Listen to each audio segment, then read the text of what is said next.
Okay. I want everybody to roll a d20 for me. Oh my god. So intense right off the bat. Okay. Get out. That's an 11. What dice? See if it'll. 19. 14. Okay, so Gaine Wolf. Sorry, Gaine Wolf. How do you pronounce your name? Gaine. Okay, Gaine. You rolled the 19, so we're gonna start with you. Oh, sweet. Okay. Yeah.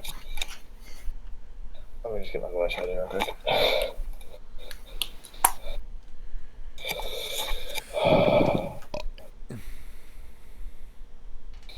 God, I love this game.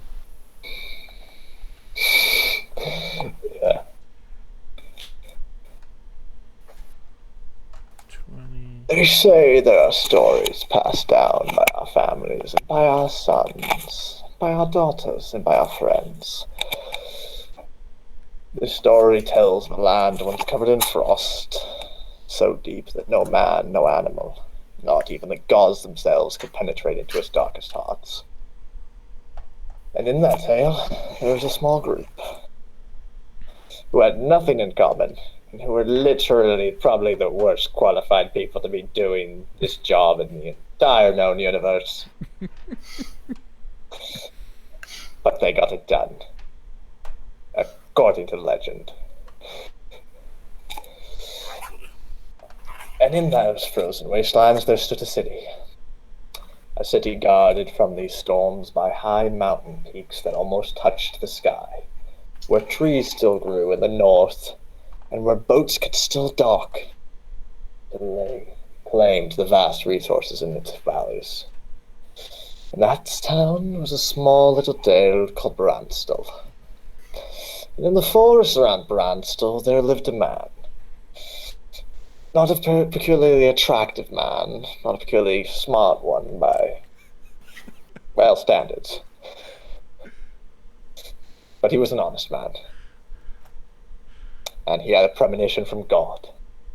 Maybe not God, maybe from nature, he could never truly know, that told him he must go to town. There was a job he needed to do, but it was almost an itching sensation in the back of his head. He did not know truly what it was that called him to the city. All he knew that is that he had to journey from the woods to go see his friend again. A friend that had kept him alive for all those years in the woods. He needed to go find Turpin. Gaine, please describe the character. All right. So I am a furbolg. Is that how you say it? Avoids? Is it furbolg? Furbolg. Furbolg. Furbolg. Furbulge. Where's my description? I wrote it out for this. It didn't save? What? Okay, hold on. 2 seconds. Pulling it up on my phone. Appearance, it's right here. Weird. Okay, I'm tall and lanky, with a beard down to my chest and a few braids that are tied up into a nest of hair that sits on the top back of my skull. A few cuts on my face. I have one large one on my bottom lip and a heavy gash scarred across the bridge of my broken, crooked nose. I have the bottom of my earlobe missing on my left ear. I have heavy furs that cover my leather armor, and I walk with a staff. And the staff has leather wrapped around it in 2 points, where I hold it in 2 positions at times. On those wraps, you see not runes necessarily, but druidic writings that have various meanings, but most of the symbols are covered up from the previous overlap. Probably wrote it out before I wrapped it up. I have a crossbow that hangs over my shoulder, and other slings connected to bags crossing over my chest going the other way, with a interesting looking decanter swinging from one of those belts. I have little pouches of dried herbs and alchemic knickknacks that I keep in there. I wear thick leather bracers that are lined with fox fur and bound with hempen rope, with 2 loops, one that extends to the thumb and one to the middle finger to kind of keep them stabilized. I have layers of ropes that are wrapped underneath me for warmth. That's underneath my leather armor. But I am so tall that the robes never actually touch the ground because they were made for other people, like men, shorter people. And I wear simple traveler's pants, but over them is a skirt of various furs, squirrel, and all whatnot, all kind of bound together to make a sort of kilt, and shoes that cover my entire foot all the way up to my calf. And I wear no jewelry, and I have nothing that looks like it really came from civilization. And my name is Gaine Wolfeck. Thank you. Yes, Gaine, as you slowly make your way towards town, the snow that crunches under your feet slowly starts slushing as it changes to mud, and you look down below you and you see that no longer any forage is growing around you, and you see tracks that have probably come from wagons. You start entering like an industrial area of the city. Okay.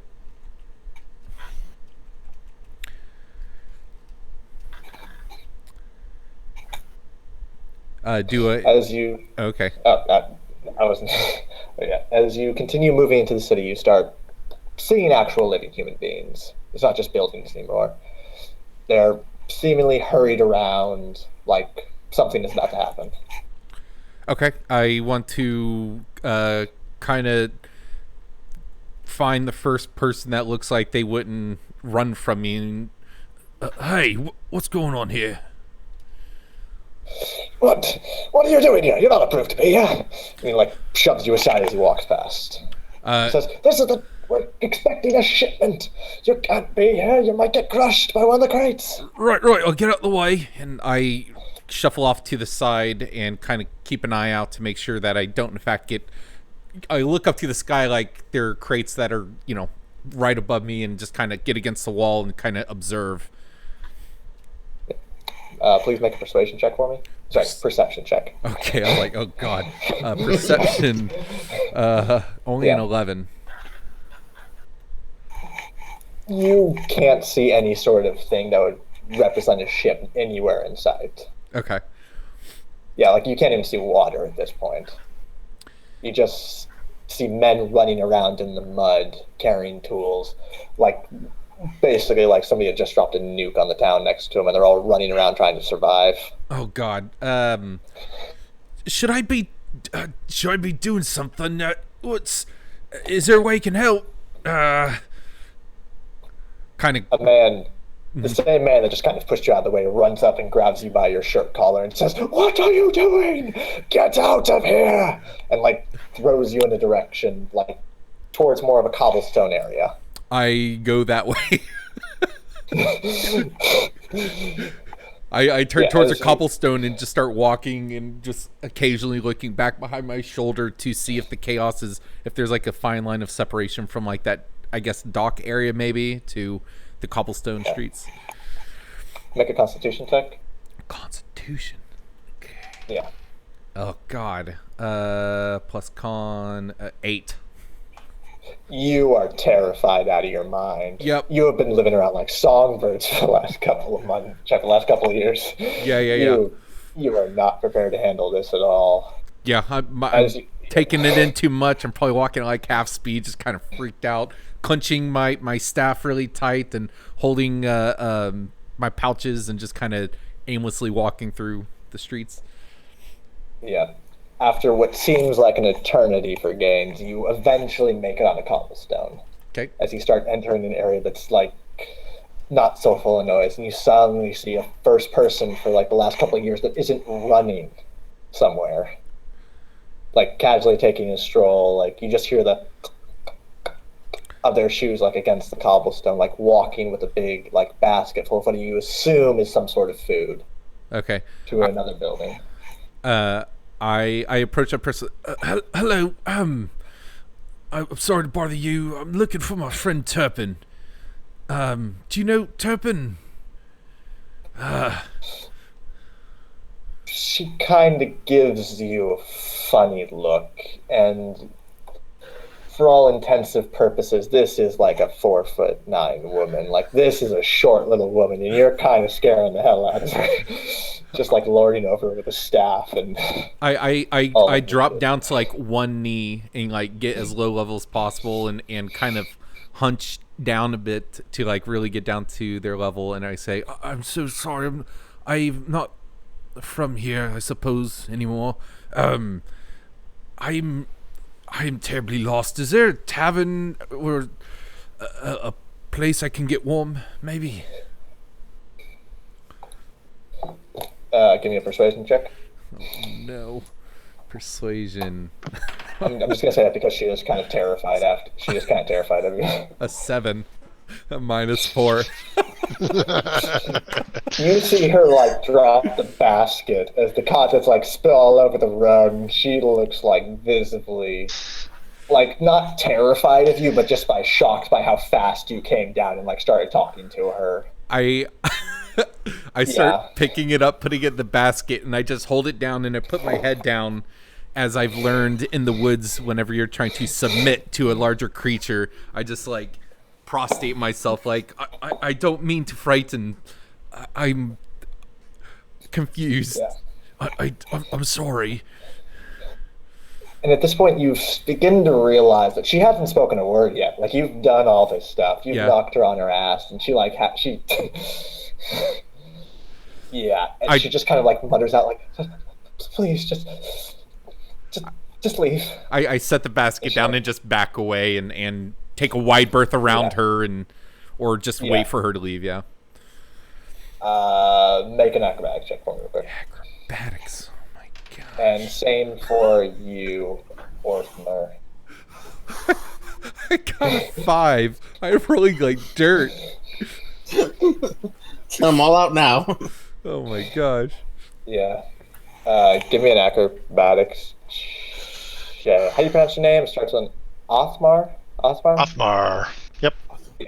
Give me I an got a acrobatics. 9. 9. You both ran full on into each other. Like, Gaines just wasn't looking, and he like tripped over a cobblestone because he's not used to like going on a level ground like this, and you are just like holding the box in your hand trying to take it to the dock to do your job, and you turn and you just see this mountain of a man fall into you like full force. Like, you don't take any damage, but you're going to be feeling it tomorrow, man. What are you doing? Get out of here! Oh, I'm sorry. Shove him aside. Try to shove him aside. I Make a strength check. Watch where you're going. Oh god. Do I need to make an opposing strength check? No, you're just overwhelmed. 13. You're not even going to try to resist. 13. Okay. Yeah. Gaines, as you're falling towards him, you start knocking him, and like legs and limbs start entangling, but Othmar, you get like a right foot down to that cobblestone from years of living in this city, and you just like push your hand on his back and like throw him off of you, and he goes face first into the pavement. Sorry, into that asphalt. I turn gutter with you. I turn and I cast Thorn Whip on him, and I try to pull him back towards me. Okay, so Thorn Whip. Okay, spell attack. So natural 20. Yes. It hits. Can I do minimal damage, like using it more for just the whip in this single case rather than actually inflicting damage? Because I'm just trying to pull him. If not, that's fine. Where were you aiming? Probably his ankle. Where were you aiming at this man? Yeah, I assume since I was on the ground, I was just trying at his ankle, just keeping it low. Okay. Are you going to try to pull him with that, or are you just trying to, like, give a grip on it? If it hits, the target's supposed to take damage, and if the creature is large or smaller size, then I pull it 10 feet closer to me. So I'm basically trying to trip him up and bring him down to my level and kind of get in his face for a second. Kind of being pushed around and scared, and people are afraid of me and stuff. I'm kind of, like, frustrated. Yeah, Othmar, you were holding like that crate in one hand, like it was about to fall out after you shoved him. Oh no, you had a crate. That thorn whip just goes around your ankle, and you have gone by land and by sea, but you have officially affixed the trifecta, and you have now gone traveling by air. You are completely airborne, crate just flying out of your hands like wanton destruction. Like that's going to cause some collateral damage. It was a heavy crate.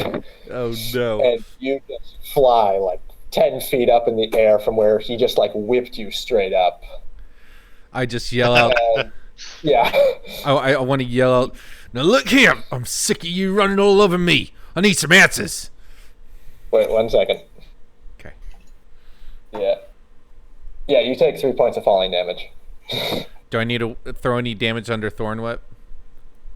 If you're in for his ankle, I'm going to say no. You weren't going for any vital organs, but yeah, he flew, and he did come down hard. Cool. Yeah. All right, so I'd be like, "Who are you? Who sent you?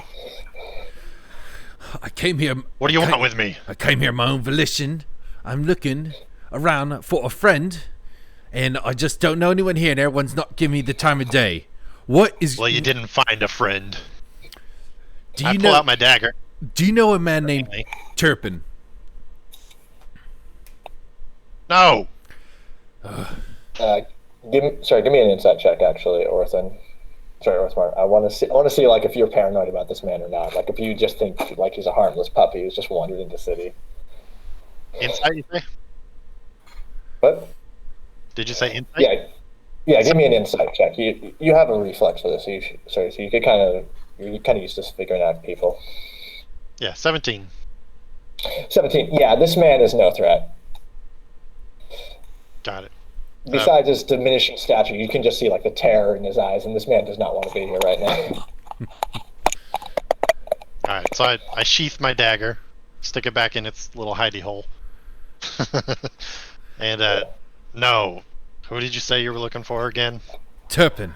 It's an old friend of mine. I don't know anybody by that name. Well, I'm looking to make some gold. Maybe I can assist you with something, and I want to put my hand on his shoulder, and I want to try and cast Enhance Ability and give him Bull's Endurance. Or Bull Strength. So if you let me, I give you advantage on strength checks, and your carrying capacity doubles. So that thing you're carrying just got a lot lighter. Come on, mate. Let me help you. Maybe we can make some coin together or something. I've been out in the woods a long time, and I could use a leg up on getting my feet. I am making coin. You see this box? It's not mine. You think I just walk around carrying boxes for my own fun? Well, do you need Got protection? a job to do. You need protection. Protection? Yeah. Protection from you? From the beasts out in the wild. I know them. I don't go out in the wild.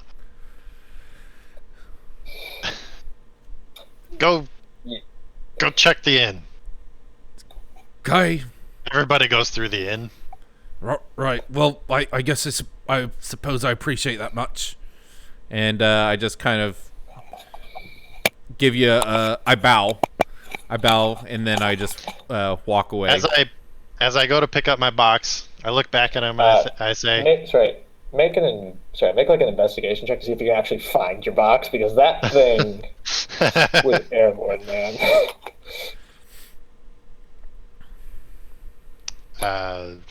14. You find your box half broken on the side of the street.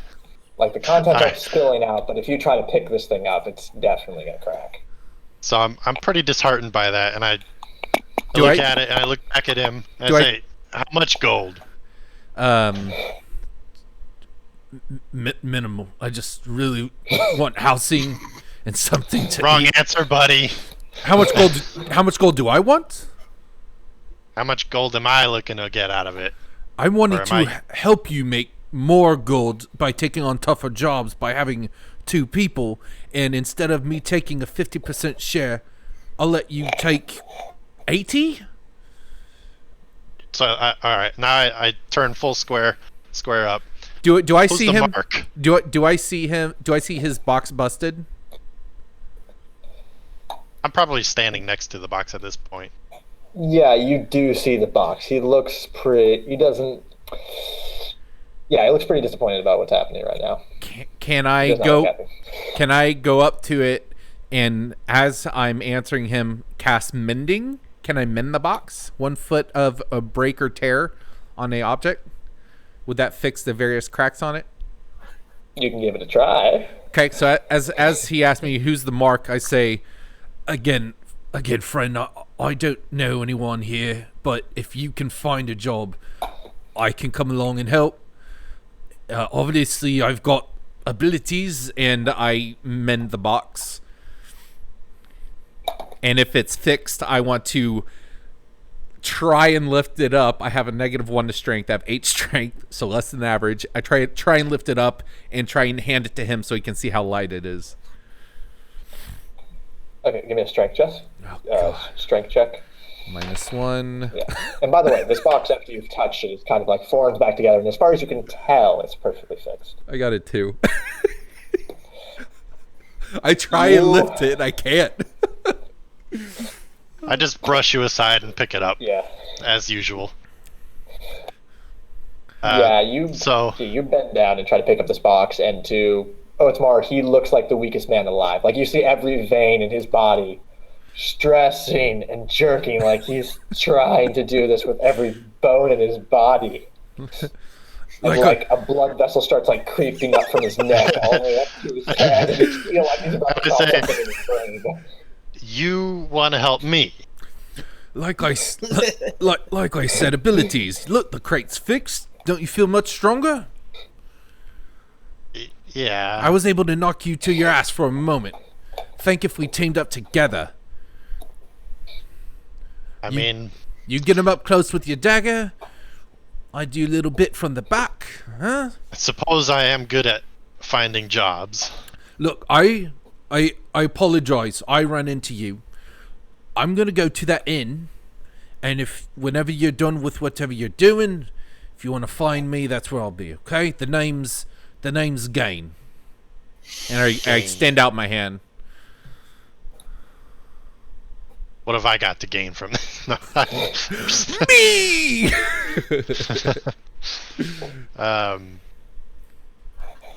Look, I finish work at sundown. Maybe you'll see me. All right. Do you tell me your name? The name's Othmar. Thank you, Othmar. Othmar, please make an acrobatic check for me real quick. Or straight dexterity. Alright, so I'm looking at a natural 1 right now. Oh, no. Gaine, you are standing there, and in the corner of your left eye towards the docks, you see a foreman, a little dwarven man, walk out of a building with a little wooden hammer for carpentry in his hand. And you see this man yell as he chucks that hammer at Othmar. And you just see it whizzle through the air, and you're just standing there stunned, you don't know what's going on. And Othmar is just so enthralled by what's going on, and by the box that he's now holding, just the whole situation, how much he's going to have to pay for dinner tonight. Just every thought in the world is going through his head. And this man takes that carpentry hammer straight to the temple. And you just see in slow motion as that hammer just keeps moving his head to the right. And you just see him slowly start drifting. And for the second time that day, you are now airborne, Othmar. Am I able to try and help him not fall all the way to the ground, catch him or reach a hand out or something, just to try and show off a bit? Make a dexterity check. Oh, God. Oh, I guess I'm not terrible at dex. No, I'm good at dexterity. Just dex. Adding dex. Natural 1. You reach out and grab this man's leg. And at this point, you're unsure if this dwarf is Thor in disguise, for God's sake. But you both, you start going with him in slow motion. You slowly start leaving the ground, just holding on to this stranger's leg, as you both enter into frequent flyer mile territory. And just fly across the street. And Othmar, as you're flying across, the same woman that Gaine just literally held in his basket, you guys literally just fly through her basket as she just stands there in awe and fly 20 feet down the road. Both take 2d damage. Right, both take 2 points of damage. May I use my uncanny dodge to half that damage? That's awesome. Yeah. And you see both stand up and just see this woman, so done with you people. She's just terrified and she just wants to go home now. I sit on my back for what feels like an eternity, and I just, laying on my back, I just look over to Othmar, I say, I'll see you at the end, and I wild shape into a rat and scurry away. Othmar, your foreman is Othmar, your foreman is running straight towards you, screaming his lungs out. I scramble to get the box back. Yeah. Apologize to the lady. I'm sorry, ma'am. Bums, right? She is please make a persuasion check. Oh my gosh. Oh God. We need to stop rolling, dude. Oh my god. What did you get? This poor lady. 4. 4. She is about to go Karen on you, man.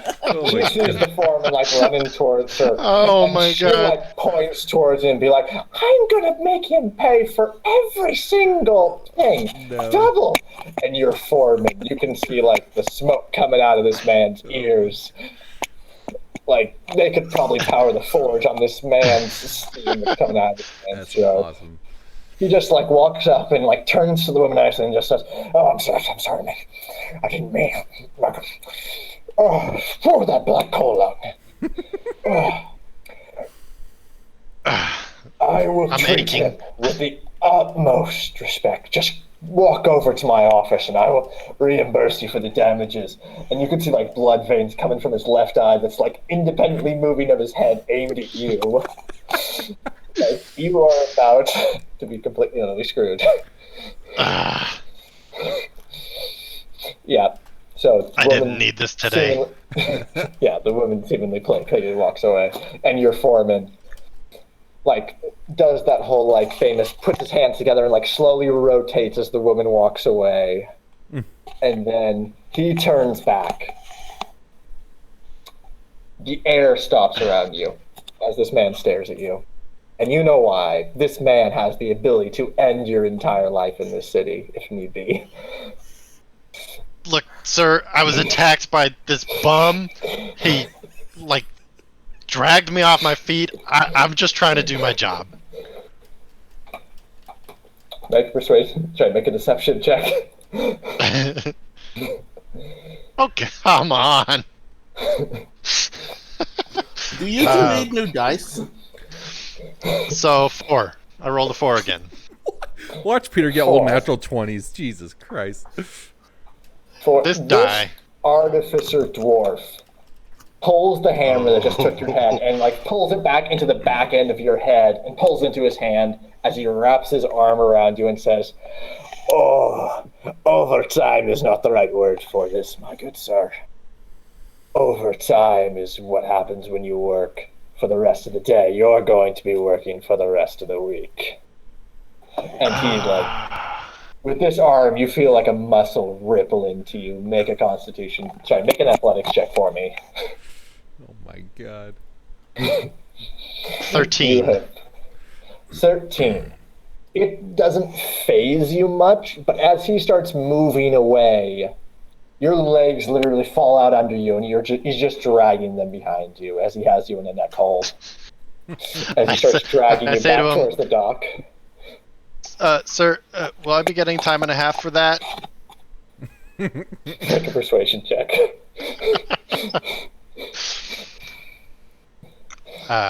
16. Oh, I'm sorry. That You was see my his perception.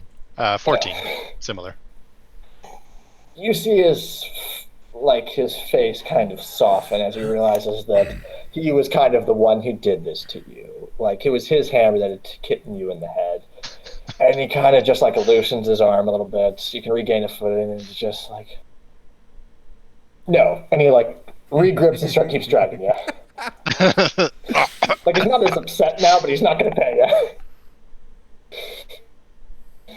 Okay.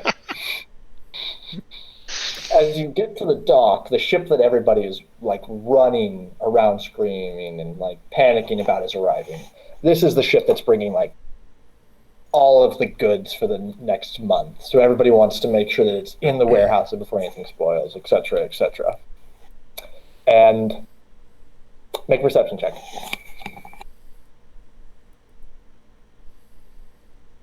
Natural 20. Hey.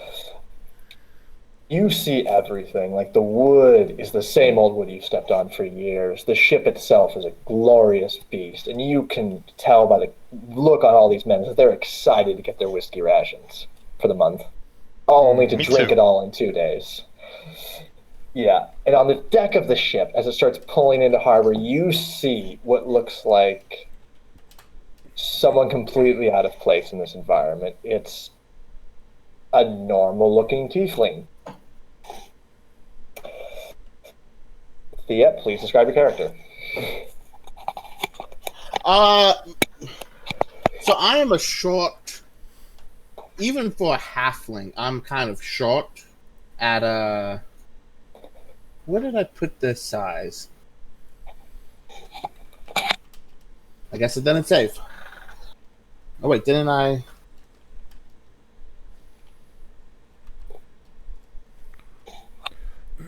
I'm a short halfling, mostly graying, like what looks like could have been once brown hair has long faded to gray. I'm standing at like 2'9" on a good day. Jesus.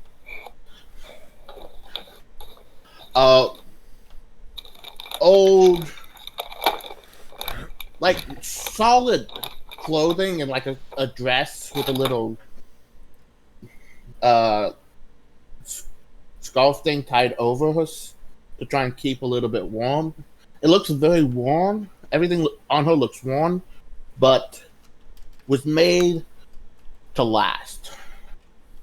So everything is functional. She is currently carrying a backpack that I would think is about her equal to her size, if not bigger, containing stuff for adventurers, and 2 scimitars, Oh. Deadpool style. And as she's looking Othmar, for, if it wasn't for your years on the deck. Okay. Yeah. Yeah, okay. Othmar, from years of spending time in this dock, you can see this woman in full detail. You understand how to get details at range. And you can honestly believe that any other human being in this city, without your experience, would have just thought it's a gray-haired, heavily armed child. And you are praying to your God that you did not make the mistake. Yeah. Okay, yeah. Sticks out like a sore thumb. Pretty much.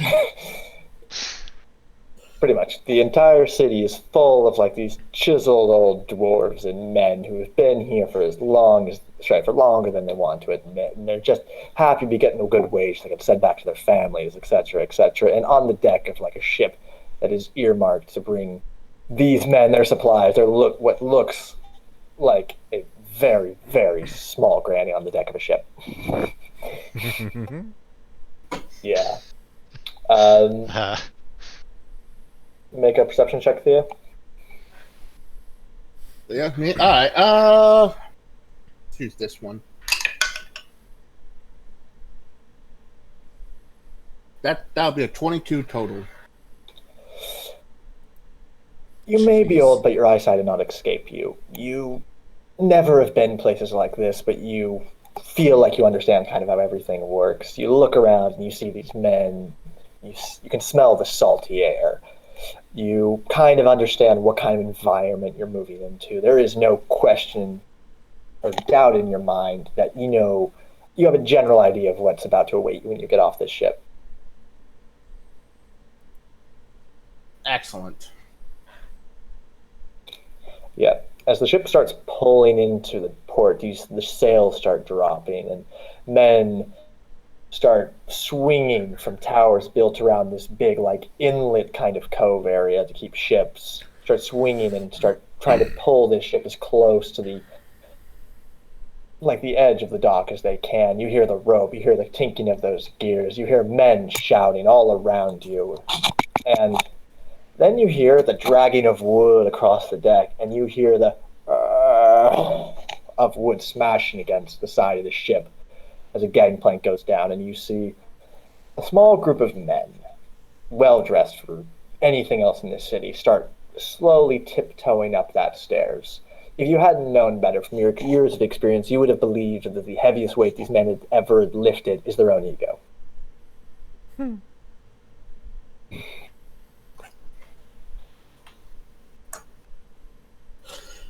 I think I'm gonna wait for the men to get on before getting off. Yeah? I mean, Okay. Standards they should wait for the lady to get off, but I'm sure these men are important and need to get on immediately. Make an insight check to see if they're in any way important or just snobs. That's 9. You do believe these men to be important, but it escapes you, and you would have no idea what for. And they continue to stroll past you onto the ship. Good day. Good day. Hello. They stop in their tracks at that. How you been doing? One of the men slowly starts turning, and this man has a face that looks like it has never seen sun in its entire life. Like, think of the most decrepit kind of person you can think of. And it's probably that person's grandfather. Hello, I'm Thea. I'm sorry, who are you again? I couldn't hear it over that thick accent. What do I have the pleasure of you sailing on my ship? I'm the Copper Kettle. I'm here to kill things. Jesus. Just another one of the rabble. Just another axe for hire. I hope we're paying this one better than we did the last ones, because the last ones just sat around and drank all day. He says that, like, slowly turned away from you. Like, but you can visibly hear him. He's not trying to hide this at all. Well, sounds like someone had a rude grandmother. And I'll storm off the boat.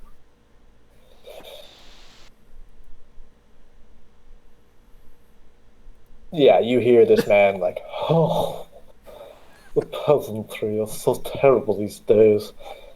I should move farther away. Let's build an island somewhere nice. And he just kind of strolls below decks. Yeah, you make your way off of the ship, just like all of this equipment on your back, like making your legs go as you walk down this surprisingly thin gangplank off the ship.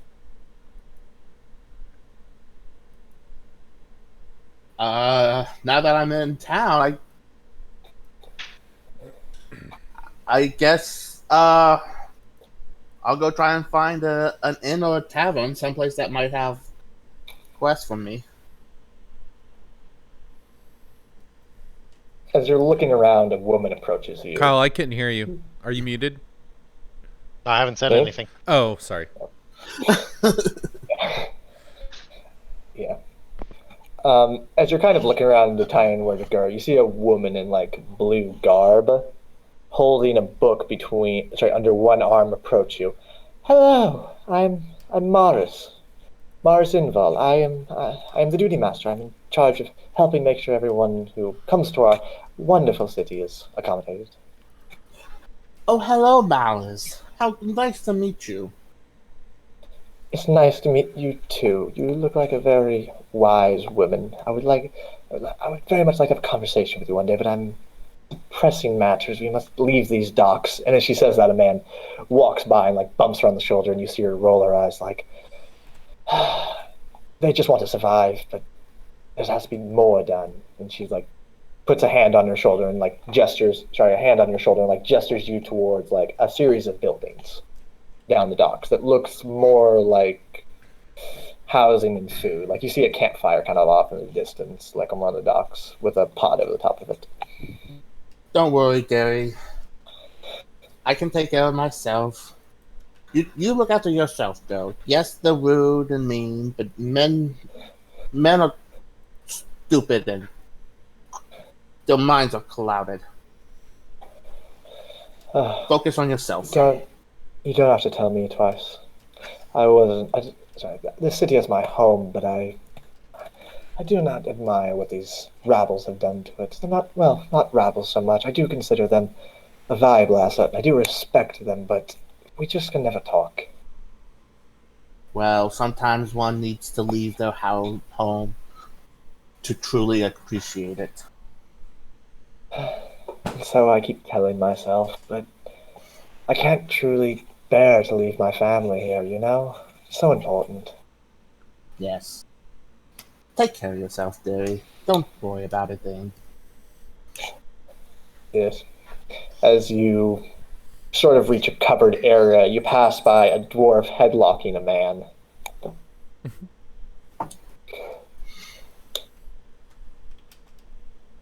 And the dwarf slowly raises a hand and says, "Oh, welcome to our wonderful city, ma'am. I'll poke the dwarves with 2 fingers. I think I'll have to go up because dwarves are even tall for me. Excuse me, sir. Yes, my young lady. How may I help you?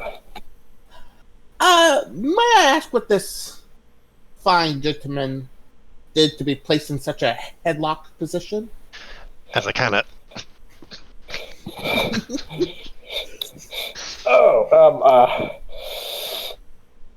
Now that I think about it, I don't really need a reason to headlock my own employees, now do I? No. It's all part of this team bonding that the new guys kind of keep talking about. You know, just trying to make everybody more friendly as he squeezes you a little bit tighter, Othmar. I do my best to, like, pat him on the back. Thanks, buddy. Well, that's just great. I'm glad that there's such close bonds. But I have found in my years that sometimes a hug doesn't need to surround the head so much as the chest. Even at your height? This man looks bewildered. Yeah. Even at my height. Yeah. This dwarf. Yeah. This dwarf looks completely bewildered at that concept of like, and he kind of just leans down to you, Othmar, and he's like, "I thought this was a hug."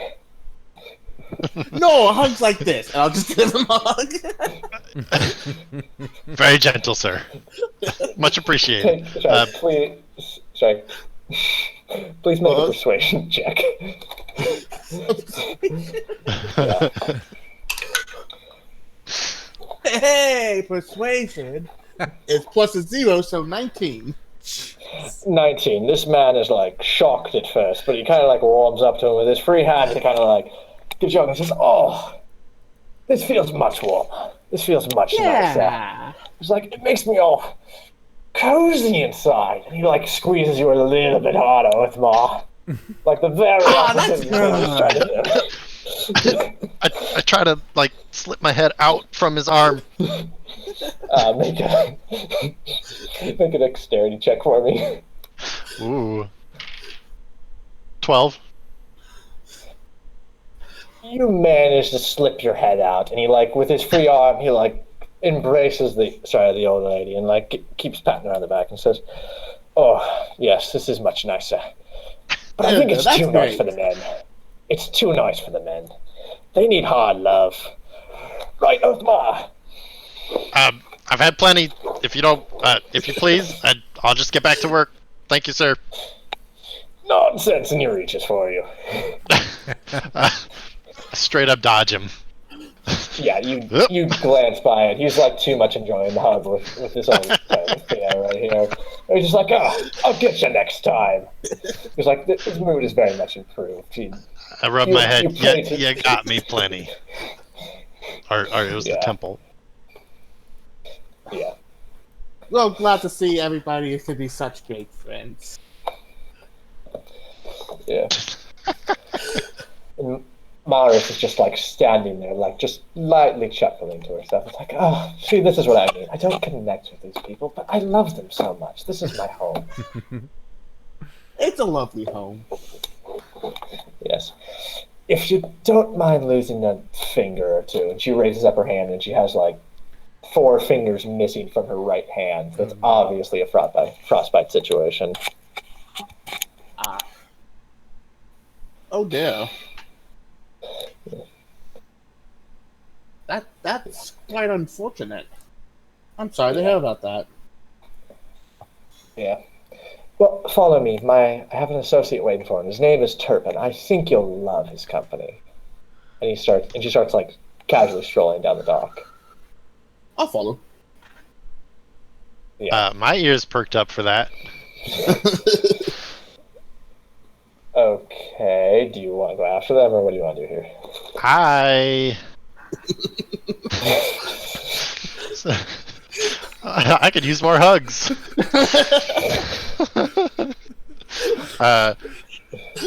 You hear the booming voice of the foreman in the background. Did I hear hugs?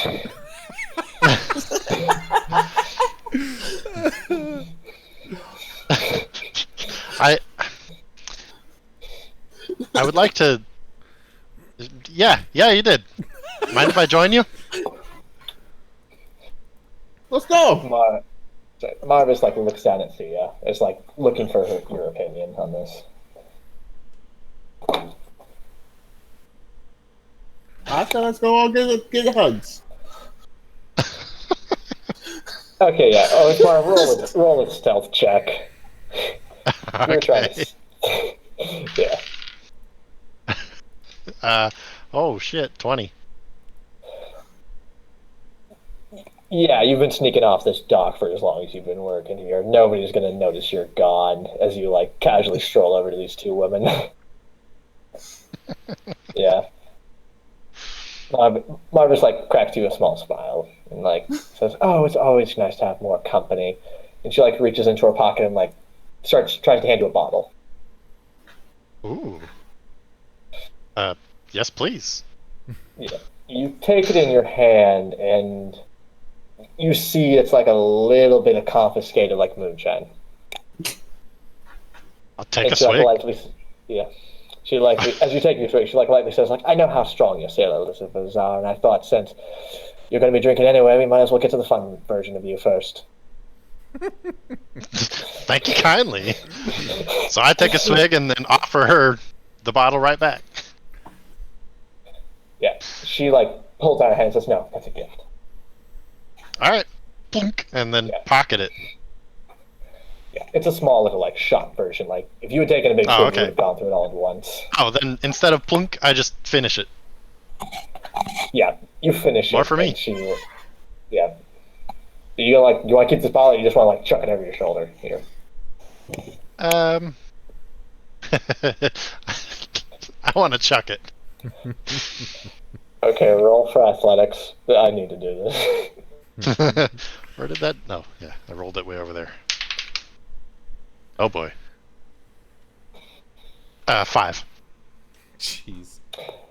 This thing, you chuck it over your shoulder, forgetting that you are currently in a covered space. And it like hits the roof, bounces and hits the ground, and a man with a very heavy crate walks by, steps on it. Oh. And the next sound you hear is and cursing. Wow, who left that there? Assholes. I'll pick it up for you. I'll take care of it. As the DM, I recommend like an expedient exit. Yeah, all right. Hasty retreat. Yeah. Just, Mars just looks at this in shock and like books it past you guys. Yeah. Oh, I guess we're going over here. So who's this Turpin guy? Oh, Turpin, he's one of the local merchants. He runs a small store that supplies the northern portion of the city with their daily rations. He's gotten in trouble the past couple of years, though, because he's never been a good bookkeeper. So food keeps going missing, and nobody can really account for it.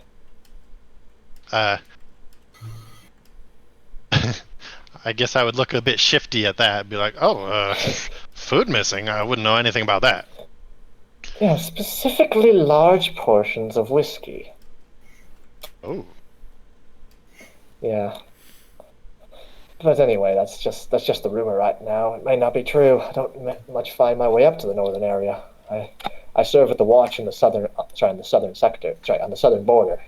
I help prep expeditions, but we're a little short on hands because of a recent landslide in the northern mountains, so I've been tasked to do this job. Interesting. Yeah. You guys slowly start bobbing and weaving through the city. Their cobblestone is intermixed with like a slushy kind of mud from the constant movement. There's sounds everywhere. It's almost overwhelming to Thea coming from like a small town, but for you, Othmar, this is home. Yeah. You guys slowly make your way through the street, just kind of like bobbing and weaving in no specific order that would ever be repeatable, unless you lived here for a long time. So, Thea, give me like a straight intelligence check. Uh-oh. Yeah. Intelligence. -2 is 5. Yeah, you're so overwhelmed you don't remember anywhere of where you've walked. You can look right over your shoulder and can't even remember if you've gone down the street you just walked down. You're not remembering any of this. It's very impressive, though. I'm just looking around and not really, and just following. That's most of what I'm doing. Yeah. No idea where I'm at, but happy as a clam. Yeah. Yeah. You continuously walk down the street, and you pass a couple of stores here and there. Nothing too spectacular. You both enter into a square on the northern side of the city. And you make your way over to this big, like, orange-roofed building that's around a fountain that's so decrepit it looks like it hasn't been used since the frost. Since the Great Frost, basically, is what I'm calling it. So there's no need for water pouring in. There's all the springs have like frozen, so this thing is turned into disrepair, and there's just like small dead bushes in there. And you just continuously make your way across this kind of like surprisingly empty space for this time of day. Like, it would be normally very crowded and there would normally be shops, but instead it's a very open kind of empty space. Where is everybody? Mars kind of casually says, "Oh, there's something going on in the south." And she kind of like brushes it off as you guys walk towards the end. Say so. As you start reaching the end, you start seeing like a pretty hefty like sleet start coming down. Like, you're very happy that you've started to enter a warm building instead of being stuck walking around the streets in this weather. And as you enter the building, it's pretty desolate, kind of like the outside. There's a bunch of wooden tables, like 2 men in the corner drinking, and just walk forward under like a dim candlelight, just a man scrubbing some glasses and bartending. It honestly doesn't feel like I'm in at the end of the world. Mars turns to you. She pulls out a parchment and hands it to you and says, "If you're ever in need, just give this to one of the men of the watch, and they'll be able to help you find me." And she hands this to Thea. Oh, Thank you, Dale. You remember what I said. Sometimes you need to get away. I eyeball it jealously. That seems like something I could use. I'll take off my Mars sees backpack you and I'll coming make sure to behind. put it in, though. Yeah.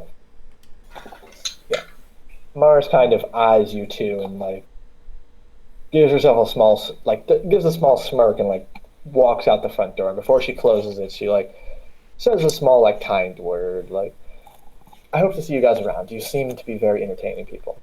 And oh yes, the first round of drinks is on me. And she closes the door as she disappears into the sleep that's going on outside. Barkeep, top shelf. The moment that door slams, your foot is like already mid-air to take that first step towards the bar. And you're just like strutting over like you own the Yep. place kind of situation. I've got friends in The high barkeep places. yeah. Othmar, sorry, the barkeep just looks at you and is like, Othmar, I told you, I can't take any more drinks on credit. Wait, you heard the lady, didn't you? It's on her. I think that only had to do with the little old lady here, not you. Ah, surely that was for the whole inn. Sorry, he like bends over the countertops and looks at you, Thea. Well, hello, sir. My name's Thea. Very nice to meet you. You seem like a lovely woman. Do you want to extend your free round to this? I wink at her.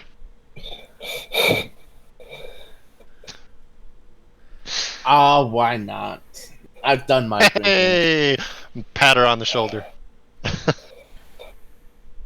barkeep kind of like sighs and puts his hand in his thing. He's like, okay. He like thrusts his finger in your face and says, nothing too expensive though.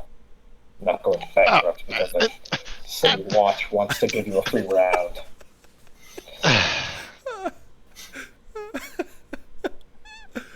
All right.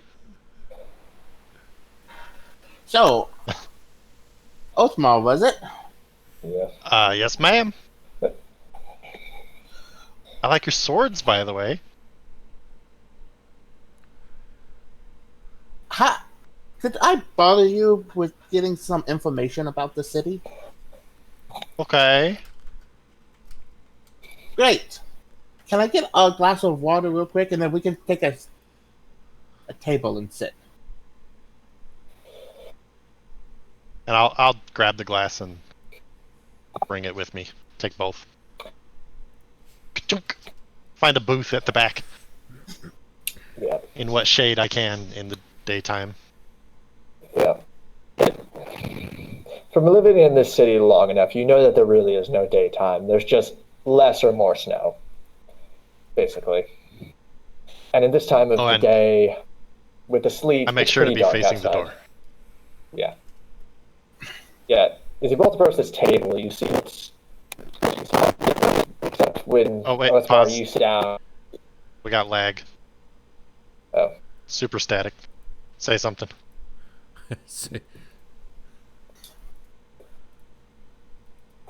Gary?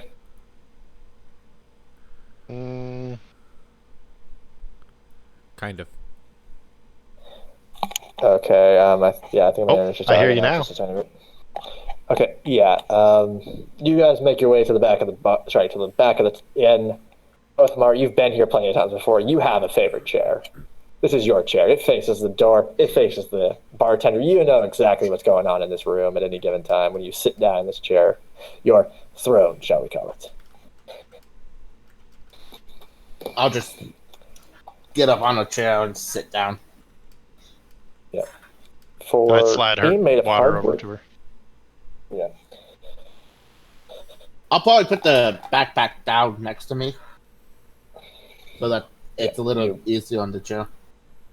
You drop it, you hear a thump, and you see a little cloud of dust poof up and kind of like tickle your nose. So, Othmar, I'm new in town, and I don't quite fully understand what's all going on. My little town is, I guess, a little bit not as, isn't quite so snowy yet.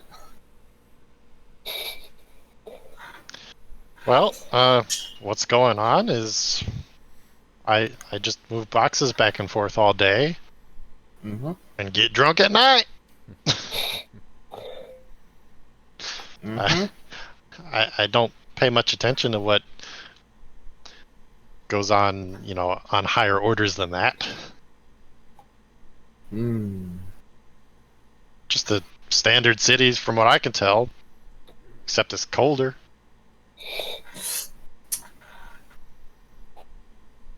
So is that why you don't notice that? Oh, never mind. I look around, keeping an eye out for the bum. Roll a perception check. Please be super good at that. Oh, natural 20. Hey. The bar looks like it always has. The inn is comfortable. It's warm. Has a small fireplace over in the corner. I was nudging towards the door. Yeah. But the weird thing is, the two men in the corner haven't taken a sip of their alcohol in the entire time you guys have been here. Well, I'm on edge. Yeah. Their eyes almost seem devoid of life. Like, maybe they're not suspicious, but they're just not there. Is there a back door? Yes, there is. Cool. But you're unsure whether it's locked or not. Damn. Because it's a random thing that barkeep does, depending on how he feels. Yeah. So I guess my next question is, I came here looking to go further into the snow. Don't know where yet. But something's calling me out there, and I need to kill something. Don't know what. Don't know who. Probably lots of things. You're funny. I like you. I like you too. But who wants to go out in the snow? It's snow. True. But logically, I think it's better for me to go out in the snow. It's cold, it's wet, and it gets everywhere. True. But things need killing. Sometimes might as well send the old girl. I know things. I know how to stab things. Hey. And I'm pretty sure I won't live another 20 to 30 years, so might as well go out, you know? Jesus. Okay. If you say so. Since I need to go, I wouldn't mind being able to have a direction.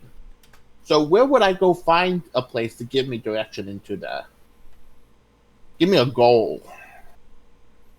That sounds like those expedition people, like that lady was just talking about. Why she would give you a goal? She would give me a goal? Seems like it. She said she prepares expeditions for going out. Seems like the perfect lady. True. Might be a lady that you might consider talking to a little bit more. I like her. She gave me alcohol. Well, how many men do you think she gives alcohol to like that? Probably just me. I'm special. I'm good looking. I'm not, by the way. Oh, you such a cutie.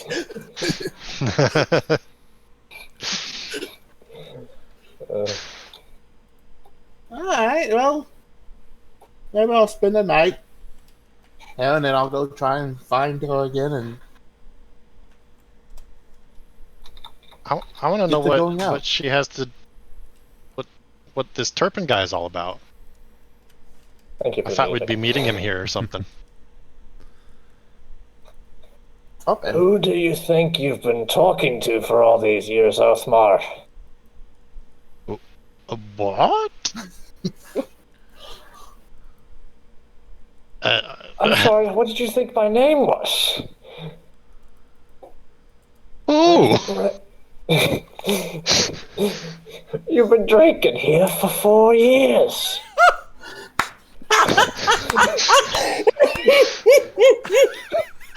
Is this the barkeep? Yes. Why haven't you ever told me a name? You owe me so much money, and you I don't thought even your name know was my name. Barkeep.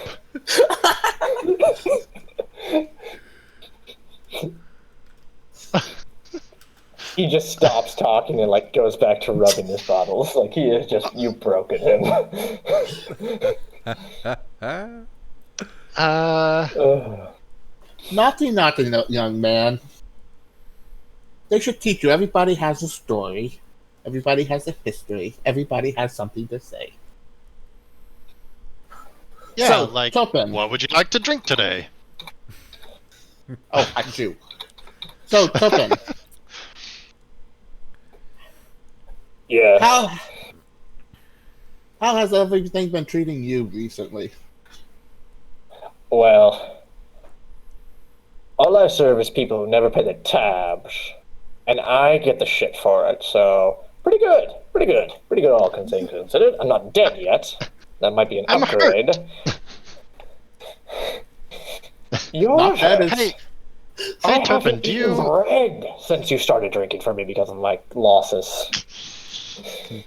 You don't need to eat bread, just drink it.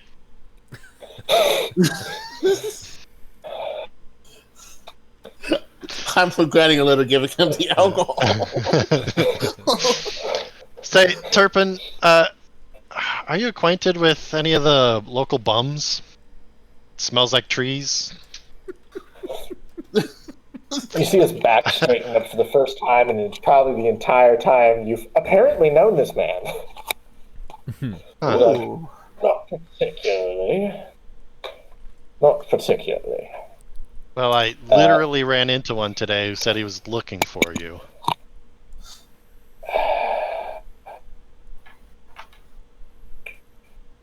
You see him like whisper something under his breath, like mutter something under his breath, and he's like, "Okay." He like chucks a mug over his shoulder, like against the gun, like against the wall, and like the two guys come out of their haste and like, "What's going?" He's like, "Okay, guys, get out. We're closing up for the night." He's like, "You two, you got your free drink? You're messing with my business. I want you out." Alright, have a good day, sir.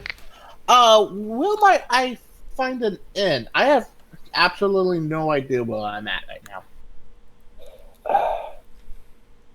The inn is the door next. Sorry. The inn is next door. This is just the bar that services the inn, so you can go in through the back door into the inn, or you can go out the front door into the suite. Whatever way it goes, I don't care, as long as it gets you out of my sight. I like you little lady, but you're making company with bad men, and I can't be having that. Wait! I'll go out the back door then. Yeah. You scoot Say, off could I and get enter one to a door go? with what looks like an inland love. Roll a persuasion check. I'm good for it. Oh boy, you're gonna like this. I rolled a 19 plus 2, so 21. 19. This man like hunches over again, what you traditionally used to, looks you dead in the eye and says, "Will you get out if I do?" Am I? Yeah. He reaches behind him, grabs a bottle, and like thrusts it into your chest. And he's like, you just hear him like mouth the word, "Get out." You're a peach. And I leave. Yeah. And as I'm leaving, I'm already uncorking it, taking a swig. Oh my And you God. can hear this man's groan just like echoing through this now empty room. And this silent tones of curses as you leave. But you don't care. As I shut the door behind me, I just put my ear up to the door and listen in. You hear a bunch of... take a perception check. 9. You hear a couple of, like, chairs being shuffled around, but nothing too exciting. Alright. Catch up to the old lady. Yeah. As you approach the desk, you find a man that looks like he walked out of Fish and Stream, like, struggling to communicate with the woman at the desk. Is that me? Yes. Ma'am, I'm sorry, sir, but I don't know what you're looking for. His name is Turpin. He's this tall. I'm sorry, but we don't identify people by units of measurement here, sir. He looks oh gosh. Tap him on the shoulder, interrupting you. Did you say Turpin? You. Oh wait, what was my voice? You. Yeah. Hi. Hi. Yeah, Turpin. Don't tell me you suddenly know his name. Suddenly know who he Wouldn't is. you believe it? I'm a lot happier today than I was earlier, by the way. Right. You've seen him? Buy me a drink, I literally have and no I'll tell money. you what I know. I'm gonna just backhand Othmar. Like, Dodge. Roll an acrobatics check. I do want to see this little lady hit you. 19. Jeez. Yeah, like, she's not even close. She's too small to be like waving at like a 5 foot tall, like a 5.5 foot tall man in the head. You can literally just like subconsciously ignore that swing. Yeah. Turpin is through that door. Last time I point back towards the door we just came in. He doesn't seem to like you, by the way. I don't even look at Othmar, and I look at Thea, and I say, "You sure? He's in there." That's what he said his name was. Not 5-10 minutes ago. I just walk between the two of them and go straight for the door and go to open it. I want to follow. The door will not open. I put both my hands on the door and my forehead against it, and I say, "Turpin, it's Gaine. Please."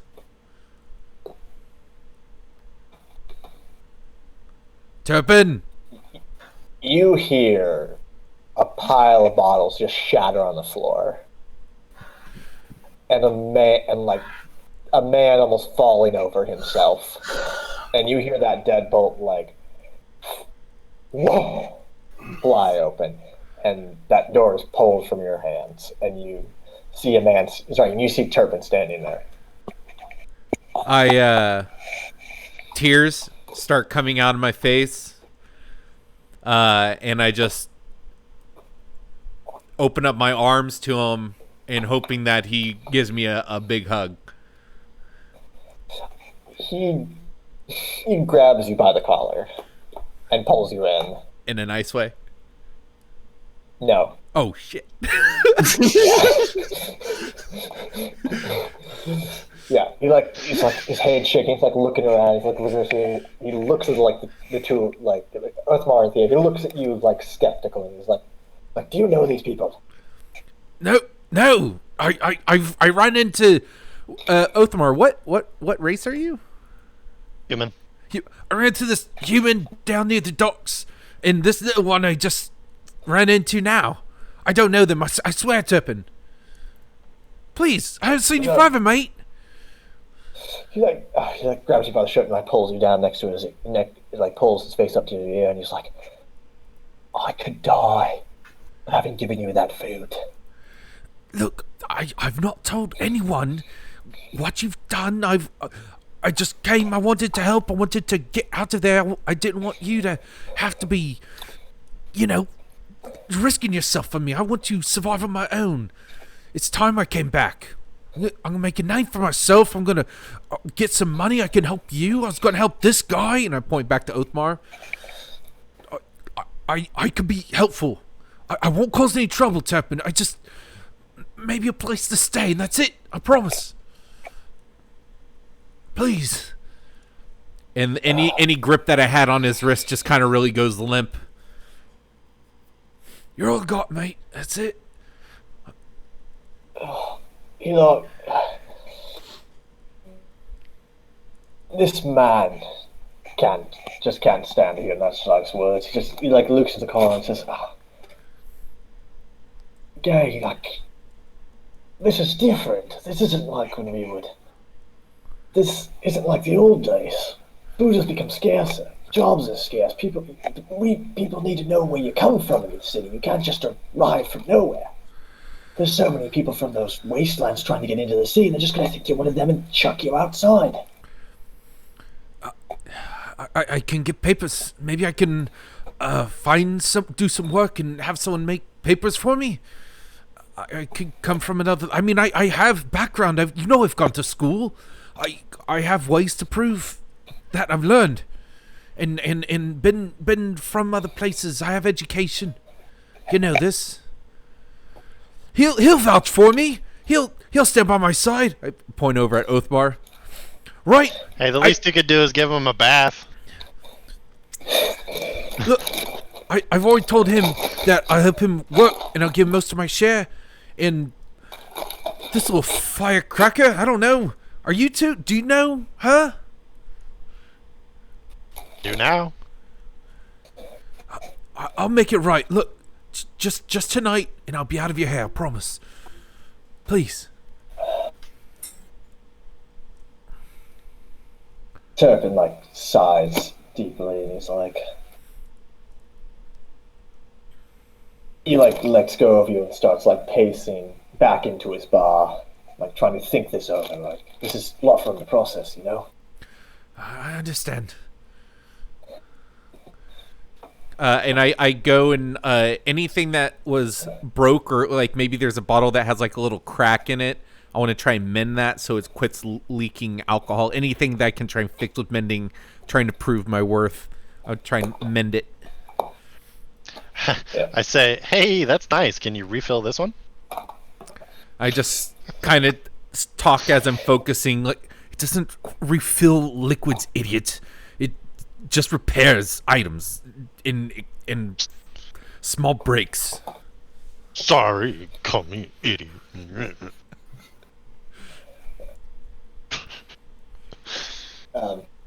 Turpin like turns around a couple of times, then he looks at you, Thea, and he waves his hand like he wants to talk to you.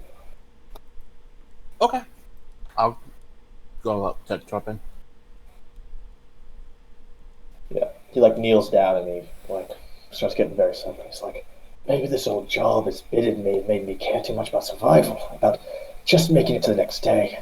I need some advice from you. You seem like a smart woman.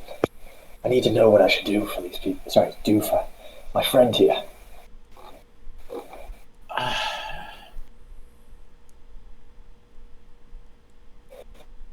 This is a different place than where I grew up. But I've seen in my place and in nature and everywhere that sometimes what goes around comes around. Karma is a bitch, but she can also be your friend. If he wants to make a name for himself, if he wants to try and prove himself, I'm heading out. I'm going to try and head out tomorrow. I'll look up at Gaine. I'll keep an eye on the youngin. Maybe he'll prove useful. I knew you would be able to help me with this decision. That scroll you got from Mars, take it to her tomorrow. He kneels down next to you. She may seem innocent, but she's the best forger in the city. She can get Gaine's papers. Okay. Yeah. He stands back up and walks over to Gaines and just puts a hand on his shoulder and says, "My oldest friend. I'll do everything I can." You won't regret it. I'll do right by you. I'll make you proud.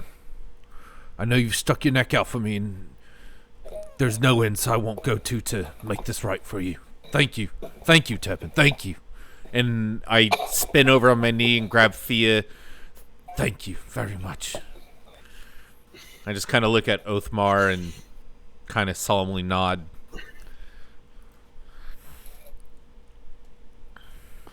I hold up the bottle. Gluk, gluk, gluk.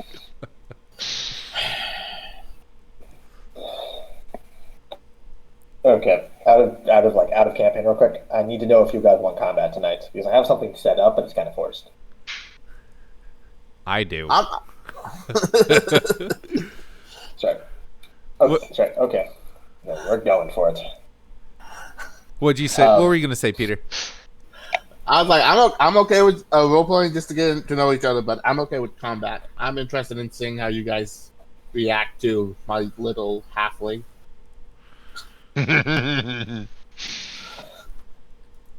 Yeah. Roll perception. Othmar, you're in the back of the room, so roll perception with advantage because there's multiple people in the room.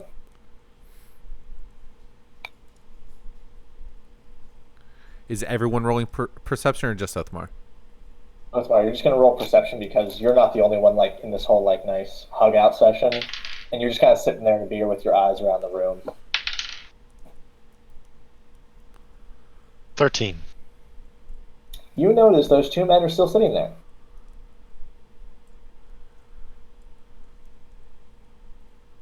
Which is not good. Oh. I start backing up toward the door slowly. You just hear and eyeing one them. Of them start.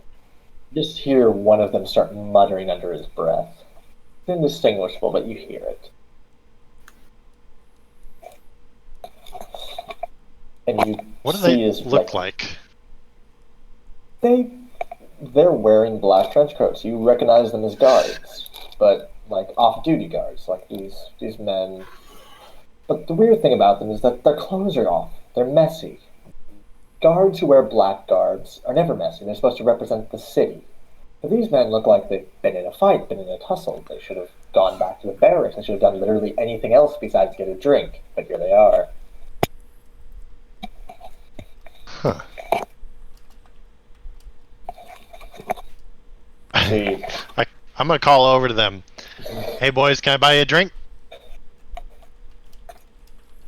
you see the one with its back to you lift his left hand shakingly, and you see that it's completely and utterly just frostbitten. Hey, you're not looking too good. As he raises his hands, the entire arm breaks off, hits the floor, and shatters. And you just see blood and chunks of a man spray across the floor. What the fuck? I immediately run over and try and stabilize his arm. Oh no, his arm's gone. It's blown. Well, the stub, I guess, where it came from? Oh yeah. Yeah. You look inside and you realize this man's frost. Make a medicine check for me. All right, please. I rolled a 2, but I got a 12. Okay. You can kind of see inside of him a little bit, it's kind of crystallized, and you realize that this man is not actually alive. I step back and get as far away as I can, kind of at half speed, and say, I think we're in some trouble here, guys. He's dead. I want to. Suddenly, I want to try. yeah, okay. Yeah, at that. Yeah, I don't do anything. I don't know what I do. I'm just kind of like, what? Yeah. You hear this thing's head, like the area around its neck, crack, and you see like ice crystals start falling off of its neck and shoulders as its head turns toward you. You see like just pale white eyes, and this man's mouth stuck open. Every part of this man is frozen solid. Now, You see him gentlemen, look at you. we don't want any. We don't want any hostilities. Yeah. I look at Turpin It and say, and I don't pay my bills? Turpin is like hiding behind the bar at this point. Can we Like, do he's, any? like, sitting behind. Can we do anything, or do we roll initiative, or? Wait for it. No. You see this man look at you. It's not. It's the look of pure terror. Like this man looks like he was frozen, experiencing the most horrible pain you can imagine. And you hear the words very slowly mouthed, "Run!" Ooh. And both of the men just completely splatter onto the floor in a heap. Don't gotta tell me twice. A dip.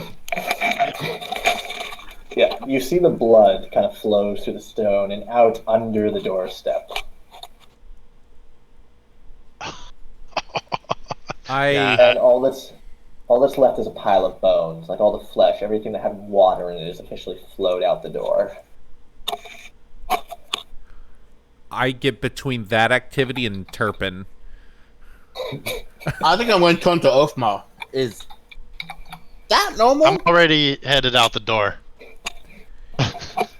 I'm going to take that as a sign that it's not normal.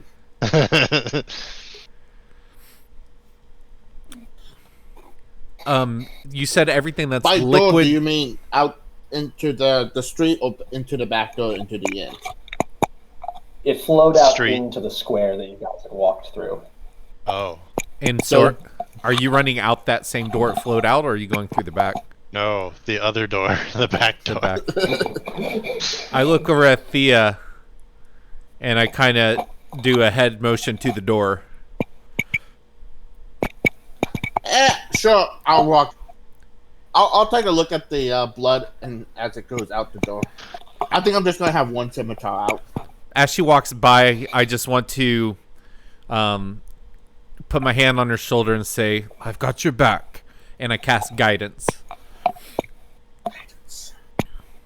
D4 on ability checks or attack roll, and you use it once. Or I'm Sweet. sorry, no, one ability check. That's it, just ability check. Okay, yeah, I'm just going to take a look at the blood and see where it's flowing to. Yeah, you step out the front door. Roll perception. If you'd like to use your D4, now would be the time. I am. I just have to grab a D4. Beautiful. Is there Ooh. a window in the inn section that also faces out the front? And or No, a door? all of these houses have like boarded up to keep the cold out. So there's not really any windows in the building. Ooh, as she goes outside, I rolled a 10. What? Okay. you're good. Go ahead. Oh yeah. Scared me there for a second. Sorry, I'm just changing music. Yeah.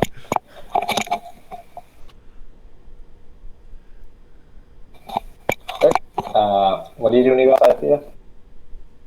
I rolled a 10 for perception. Is that with the D4? Yeah, I rolled a 5. The D4 was a 1, and I got a +4. You walk out into the snow, retracing your own steps. Well, not retracing your steps, like stepping into fresh snow, and you realize that the ground is a little bit crunchier than you originally had thought. Like, it's still snow covered, but it feels too crunchy to be ice, and too solid. Oh. Danger sense Yeah, is kicking in. I'm going back into this inside. Can what'd you find, Thea? Wait a second, that's a good point. Danger sense. No, that's something else. I didn't see anything, but the ground is a little crunchier than normal. I walk over and kind of try and see the area where she stepped out at, and I want to use mold earth, and I want to try and shape the dirt. I can't do ice specifically, and if it's difficult terrain, try and smooth it out, basically. As you shake the ground, the snow kind of falls away and you realize what the crunching sound was.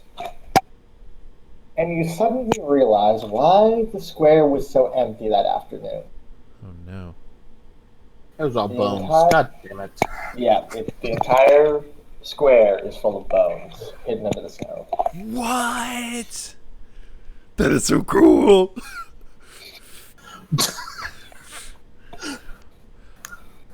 Gaine, we're gonna have to talk about what you think is cool. That was not Gaine. That was Alexander.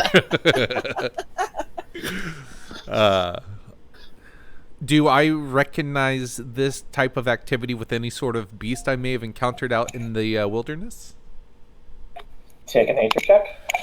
My God, please let me roll something good tonight. Hey, natural 20. Plus 4, so 24 total. You have no clue. Cool. Yeah. Nothing to do with nature, at least. Sorry, okay, let me phrase that. This is not natural in any way, any stretch of the imagination. There is nothing in your vast life of living out in those woods. Have you ever experienced bones under snow like this? Okay.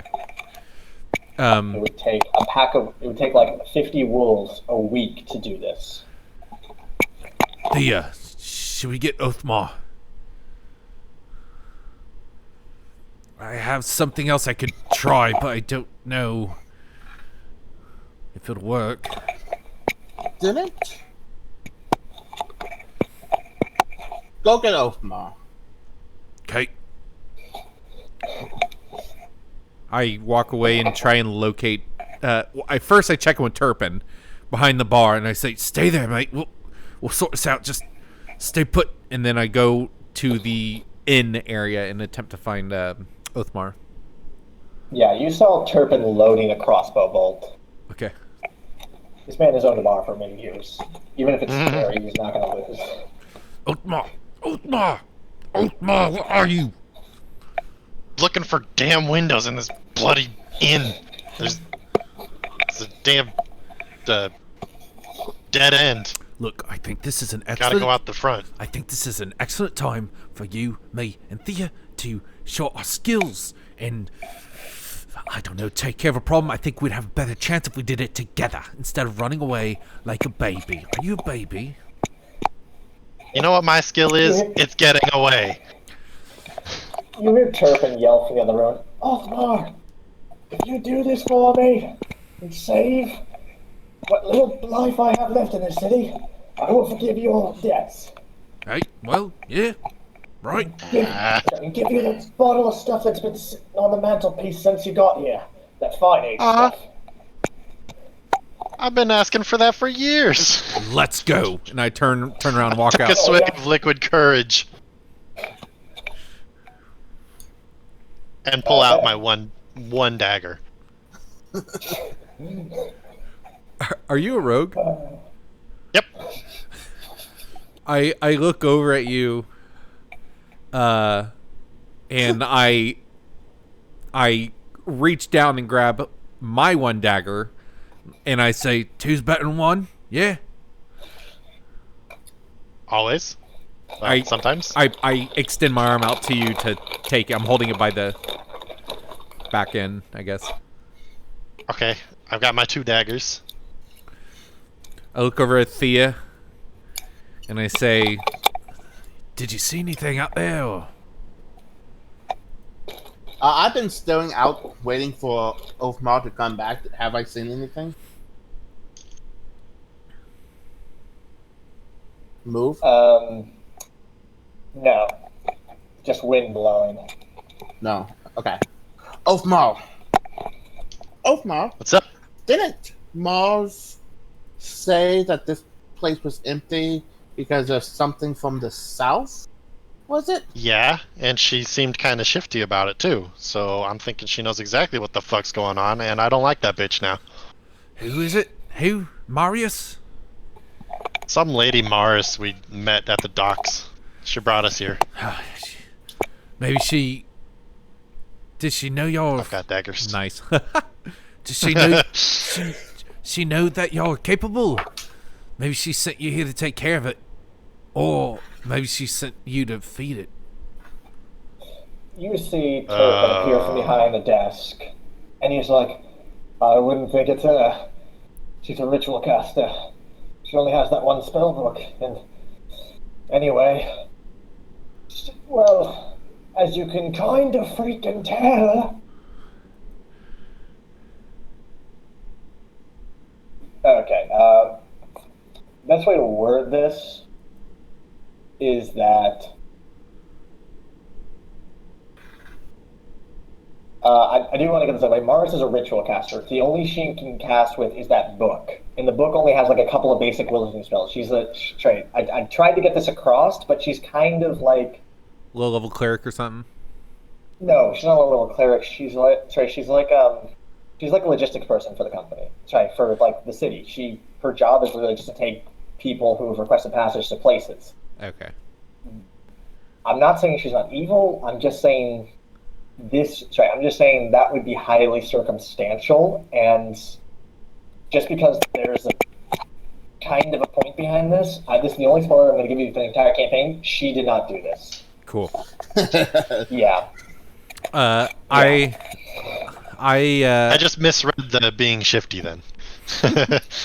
Yeah, no, she's someone who's lived in the city all her life. She's a logistics person, and her entire job is like organized trade, etc., etc. She just makes her way around the city a lot during the days. I kind of step into the doorway, and I'll see. Let's see if we can figure out whatever's out there to show itself. And I want to cast Fairy Fire in the middle of the square. It's a 20-foot cube that will highlight any creature within. In, let's say, a violet black outline. If it fails a dex save of 15. Okay, dex save of 15. Yeah.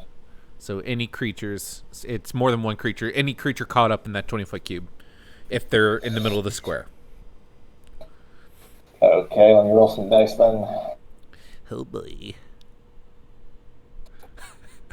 Stab, stab, stab. Oh wait, let me remove this dagger from my inventory now. Remove.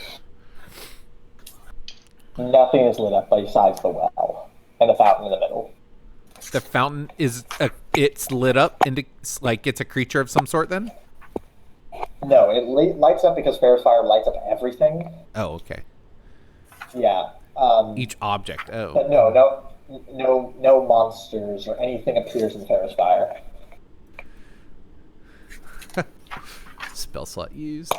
I spin around, put my back against the wall right next to the door, and I look over and I go, "Oh, that didn't work. Shit." Well, this seems like a good chance to get out. Roll for initiative. Okay. Oh, Okay. Oh man. I just realized what the lucky does. Crap, that's powerful. You have the I love lucky my feat. initiative. I'm a halfling. Oh, okay. Nice. Fuck. So how do you want to do initiative? Do you want us to call it out, or do you want to ask us one by one, or? Give me your initiative. Mine is 9. 27. 20. Jeez, man. Did you say 27? 27. What? Jesus. I know. I was about to say something. I'm like, nope, just gonna let it happen. Okay, that so, sounds like a natural 20, and with the rogue, so with Gaine the got a rogue, 14. Sorry, Gaine got a what? Gaine had a 9. Okay, 9. Thea had a 8, I believe, right? 8 yeah, or 7? I rolled an 8. And Othmar had 27. freaking 27.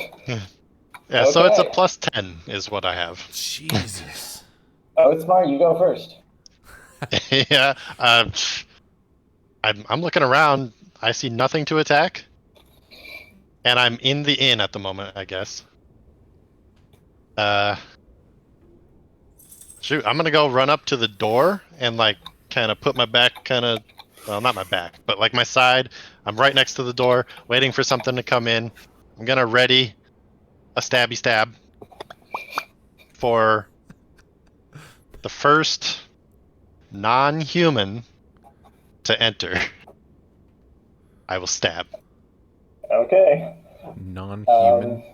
Shoot, sorry. Suddenly, I am not a human. Like human and common race. No human, no halfling, no dwarf.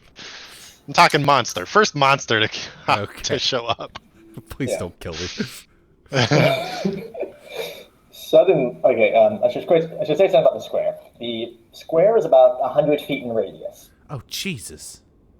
Yeah, it's a big square. Like, this was before the whole town went to shit. This was like the big market area before they needed to move to warmer accommodations. Yeah. In radius. So it's Yeah. whoa. Out of the well, you start seeing little red droplets floating to the air. Oh, I love it. Oh my god. And you just see droplet after droplet. It's almost like rain falling in reverse, impacting the sleep that's coming down. But it is unfazed. Like this, it's like a rock floating in the air. Like nothing is affecting it. You feel the air start getting a little bit warmer for some reason, just a tiny bit, like enough to like unclench any shivering nerves you feel, and you start seeing the snow around the well melt lightly as this red ooze comes out from this hole. And all at once, it rushes outwards and forms a spire, and you see it twirl and spin. You see two arms leap forward and smash into the ground, destroying stone, and you see a single eye of what seems to be a light form in the head, and then silence.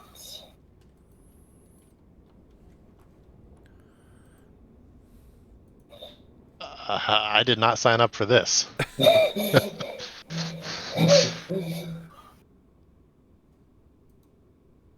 Yeah. Gaine, it's your turn. I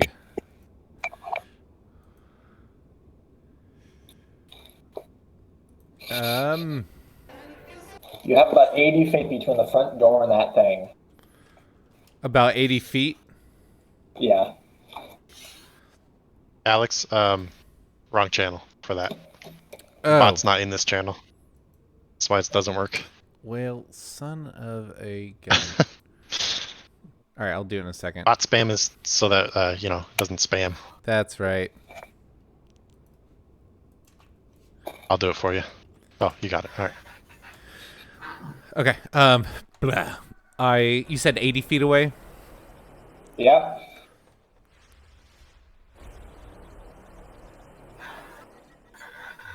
Can we like turn the music down? I can't hear anybody. Oh yeah. If you right click on it on Groovy, you'll have a user volume. You set your own volume. Right. Okay. Sorry. I think we generally keep Groovy at about 30%. Yeah. Yeah. Okay. 80 feet away. Okay. I will grab my I have a small totem, wooden totem that's on one of the straps on my shoulder, and I just clench it with both my hands, with my staff kind of underneath like one of my arms, and I cast slow on this thing I see. It has to make a Constitution save. I'm sorry, Wisdom save of 15.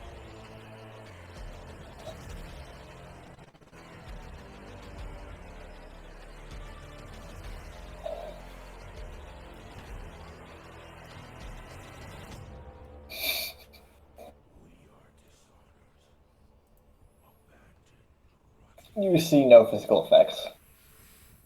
I don't feel my spell take hold. No, you feel it kind of. Like, you feel it reach up and try to grab at this creature, and it's almost like a hand grabbing at water, like it just goes through. Oh, God. I use my bonus action to cast Hidden Step, which allows me to turn invisible until the start of my next turn, and I walk out of the building, and I move kind of diagonally right towards it, 30 feet, and that'll be my turn. Okay, so you're about 50 feet away from it then, okay? Okay. Okay, Thea, it's your turn. Thea? Yeah. My. What a big boy you are. I'll pull out my other scimitar and I'll walk. Very kind of threatening to it. Just like both of them out, ready to swing at him. And I'll do it. I'll walk out my 35 feet movement. Yeah. And then I will prepare an action to attack whenever it gets close to me. Okay.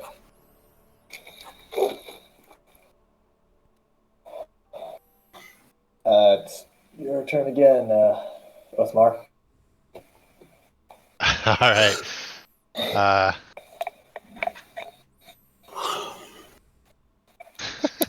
I'm gonna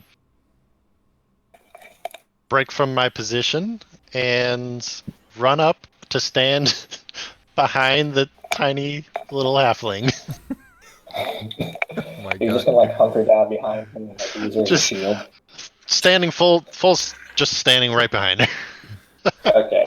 And I'm gonna ready my attack to stab anything that comes close to me.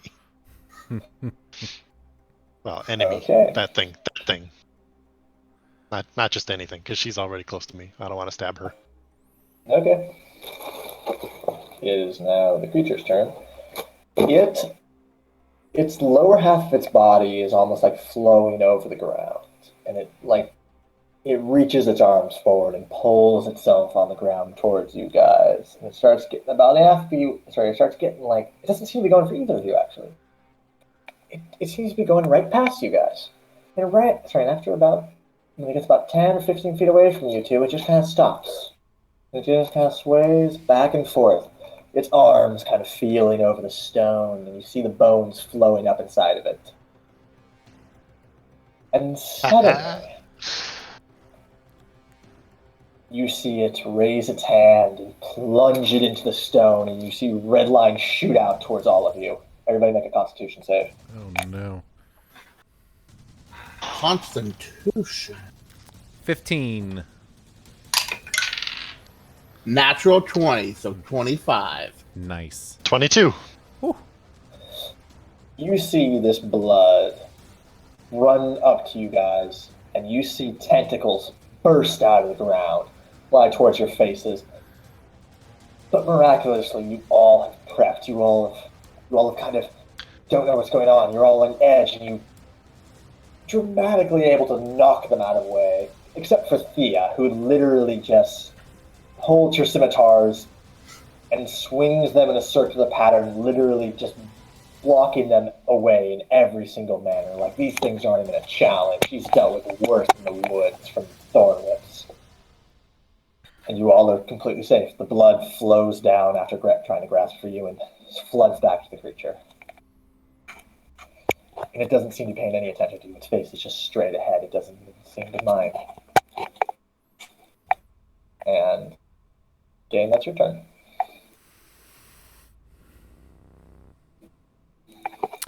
I am going to throw down a healing spirit. So level 2 spell. I throw down a healing spirit about... How far away are they from the creature? You're about 15, and they're about 20. Okay, so I throw it like at the 10-foot mark. Or no, I throw it just 5 feet in front of it because I assume they're going to run up on it. I just assume. I don't know. But I'm going to put it like right kind of in front of it. And it's a giant version of my totem that I have that it kind of held for a second. You guys see this like 10-foot tall totem that has like these druidic carvings all over it. And it has 2 little wings coming off the top. And as it kind of spins around, and it's like opaque and like spiritual kind of looking, see-through and stuff, you see like a horned beak on the front of it.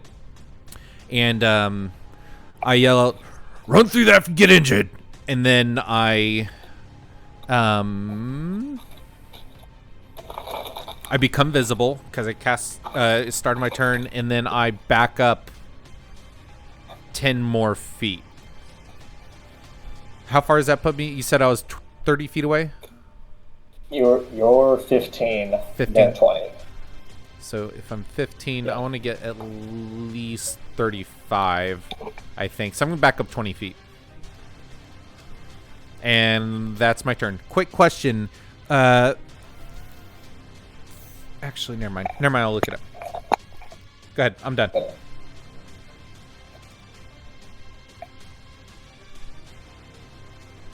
Okay. Yeah, go ahead. I'm going to take a deep breath, walk. I'll walking speed of 35. I'll walk up to the speaker. I'll actually sidestep the totem. While walking, I'm going to go into a small rage. You hurt all of these people! And then I'm going to just attack it with my scimitar. Okay. I get 2 attacks because of barbarians.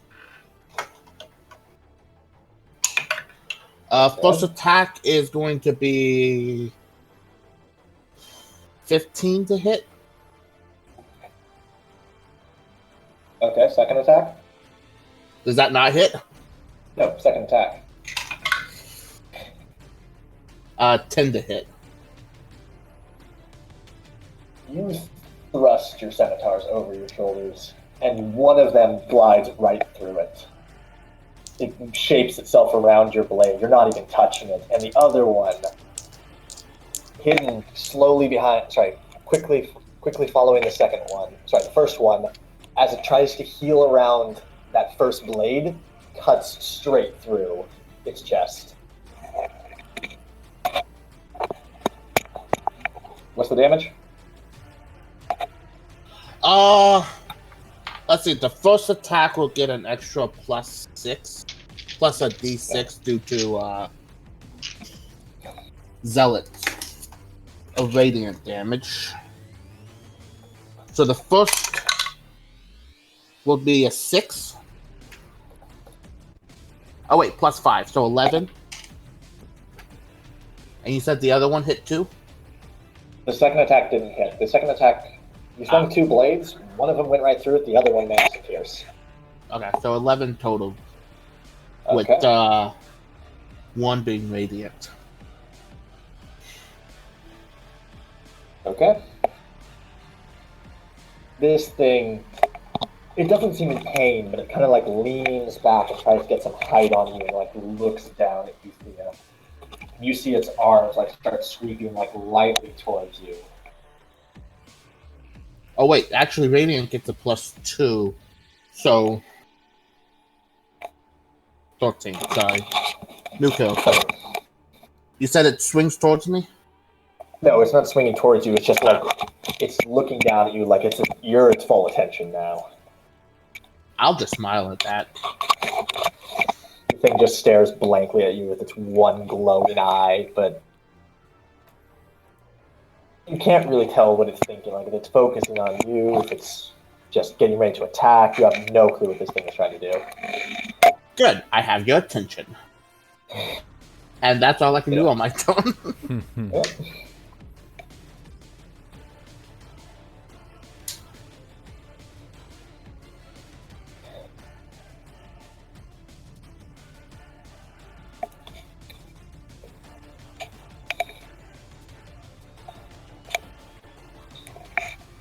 Othmar, it's your turn. All right. So I'm gonna run up to it. It was 20 feet from me, right? Yeah. Yep. How far is it from the inn, the door to the inn? You guys are about 60 feet. All right. So I'm gonna run up on it and plunge both my daggers right into it, stabby stab style. Like jump up and rah! Are you like joining Thea up in the front, or are you wanting to like jump onto this thing's back? I'm gonna loop around to the back of it Okay, and you're gonna try to stab it in the back? in order to flank it. Okay. Yeah. Make a Constitution save. Oh. All right. 18. You are light-footed. Sorry, you are so light-footed that when you run towards the back of this thing, you see that red blood flowing towards you, and you just like jump, and you are so light on your feet that you're just like running on water kind of situation. Like it can't get you fast enough. You're just jumping around. These tentacles jump at you, and you're just the other direction. Make sense? You are. Sorry, this thing is not paying attention to you, and it's like it's like not giving you your attention, and you are taking full advantage of that, and you are on its back. Ah! So you're on its back, like on its flank. Okay, I stab it. Okay, roll. I have advantage, right, for flanking? That's what flanking gives? Yeah. For this stage, I'm going to say you're not flank. Oh. Okay. For this sake, I'm saying it's not really. It doesn't really have a back and a front, so you can't really. Oh. Got it. Yeah. All right. 22 to hit on the first dagger, Okay. and then it was an 8 to hit on the second one. Okay. What's damage? Is that one hit or 2 hits? That's one hit. Okay. I roll so many dice. 12 damage. Okay. Yeah, you sprinting through this thing's blood. You're just dodging everything, and you like full on springboard off of one of these tentacles and get right up on the back of this thing's head. And you just put one dagger right into it and just like put your feet on its back and glide way back down, just cutting the thing the whole way down. Yeah. Yeah. Am I covered in viscera? You are not.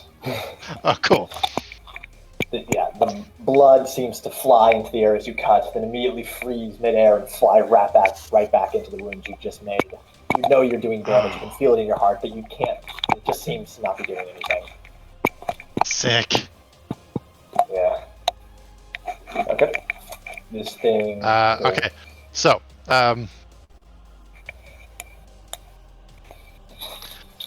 Is that the end of your turn? Or do you have more? I'm going to move the rest of my 20 movement toward the inn. How much movement speed So do that you should- have? What's that? How much movement do you have?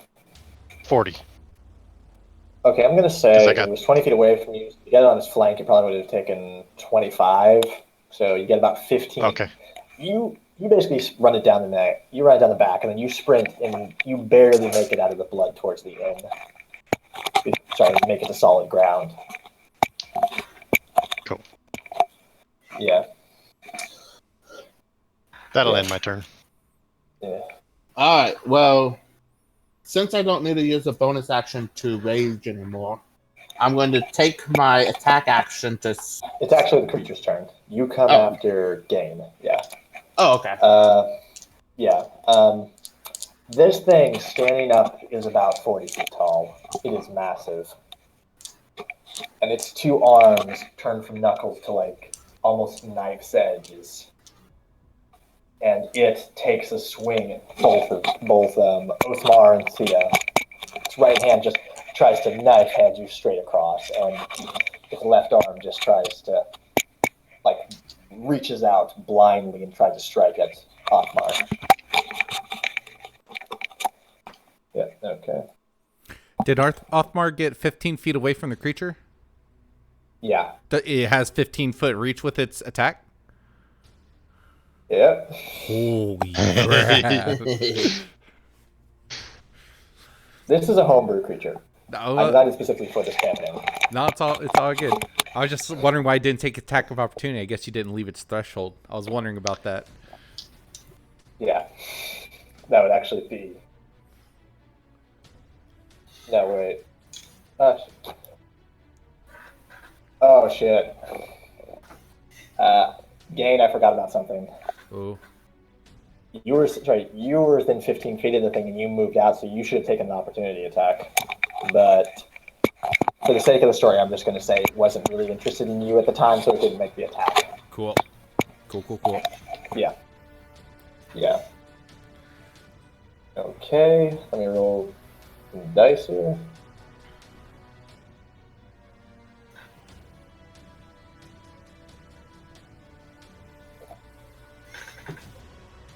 Oh no. Oh my god. What'd you do? You got a nat 20, and Othmar, you got an 18. With Well, it plus the hits. bonuses. Yeah, plus the bonuses, like, yeah. Yeah, you...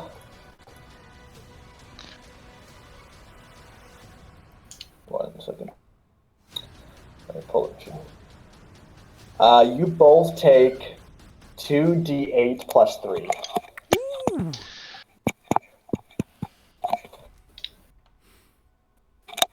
So I'm going to roll the damage for you on that.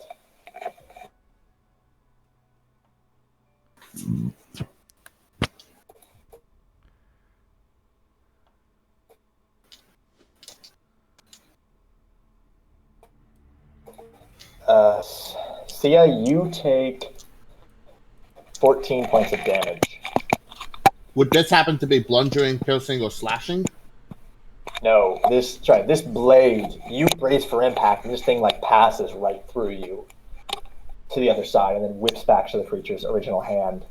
For a split second, you feel completely fine, and then suddenly you drop to one knee and like look at your arm, and you see like blood droplets being pulled out of your veins towards the creature. Naughty, naughty. Yeah, and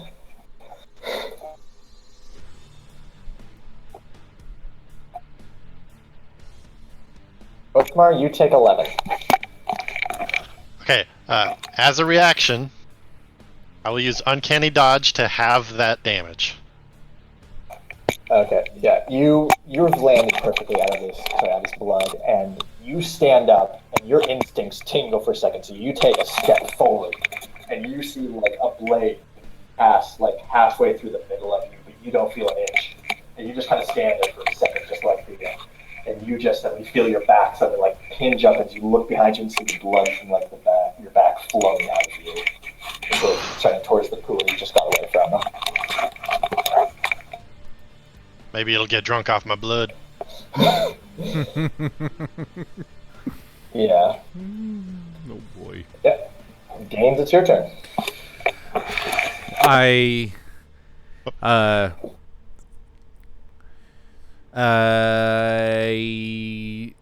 reach out with my hand kind of from the back and scooping upward. A thorn whip emerges from my totem, I guess, and goes into my hand as it whips out and attempts to crack on the creature. So I make an attack roll. Plus 7, a 16 to hit. Yeah, where were you aiming? Just in its eye, like where I see it looking. Like that's so. I'm trying to visualize the creature. Is it like an eyeball, and then like all this mess all around it and tentacles everywhere? Like is his eye its main? It's almost like a pool with like the upper torso of a man coming out of it. Like a what? It leads to an eye. It's like a pool of blood with like a human torso that comes off the top of it with this one glowing eye on the top. Okay, I see. Just Like that one episode of Star Trek. Just like the Except chest, blood. just the chest area, like the middle of his chest.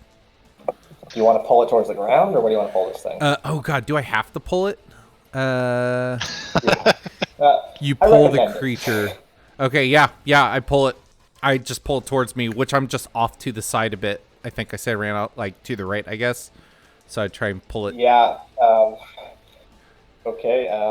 Oh, I also. Thea, Thea, take a dexterity check. You said everybody? No, Thea, take a dexterity check.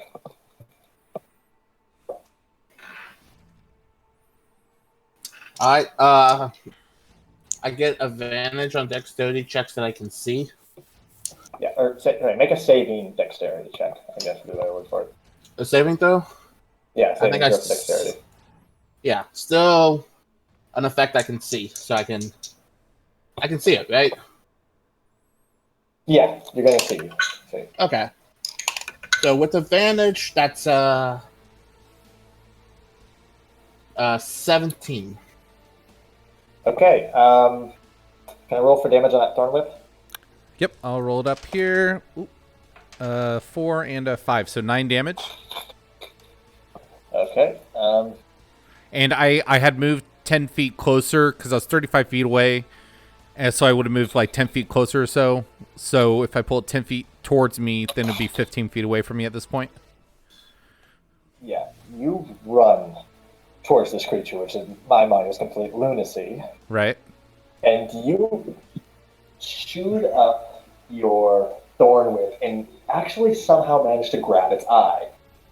In the process of grabbing its eye, you pull it back, and this whole monstrosity goes face first into the ground. And Thea, who's like right in the path of impact, literally just sidesteps and let the thing's face crash right where she was standing. Nice. Yeah, this thing has this thing's arms have started to pool. Like this thing is that did some damage. Awesome. I use my bonus action to move my healing spirit up to 30 feet, which I think is within range of Othmar. And I put it over Othmar. Yeah, that works. And whenever you start your turn, you'll get a d6 health back. And that's my turn. Yeah. Say it's your turn. You are literally standing right next to this thing's head that's now been smashed into the ground by Gaine, who was just like over there looking so proud of himself. Smash it! Yeah. So, like I said, I don't need to waste the bonus action, so I'll actually get 3 attacks this turn. Yeah. Two attacks for my action attack, and then 1 attack for a bonus action, dual wielding. Sounds good. 2 weapon Just roll fighting. for So- hits here. So first is 14 plus 8, Yeah. 20, 22, Okay. and then 23,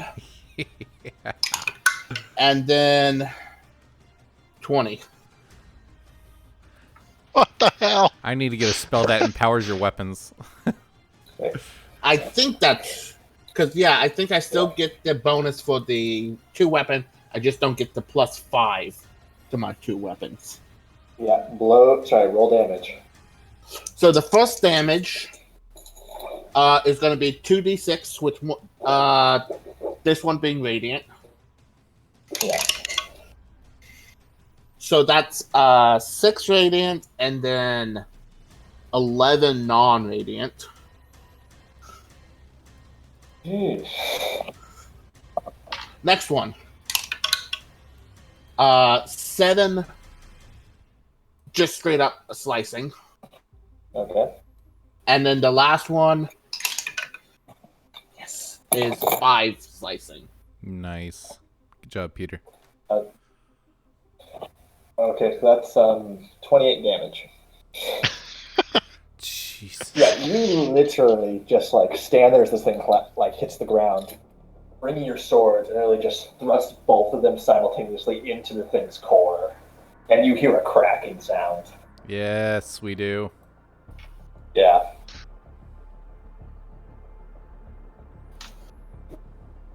And that's all. As you hit that cracking sound, this thing starts spewing blood, and it doesn't return to its body. Thea, you are covered in this thing's blood. And unlike earlier, where this thing would reform itself, you pull your blades out, and that hole is still there. This thing is not taking this damage well. Yeah. Othmar, your turn. All right. Okay, so I'm gonna heal 1d6. You said. Yes. Shall I roll it? Yeah, go ahead. 2. Nice. Free heal. That's 1 down. I have 5 charges left on that thing. Or 4 charges left now. Okay, it moved away from me, right? So No, I it's was... still the same place. Okay, so it's like 15 from me? Yeah, it's 15. Alright, I run up 15. And, same thing. Constitution save? Oh, yeah.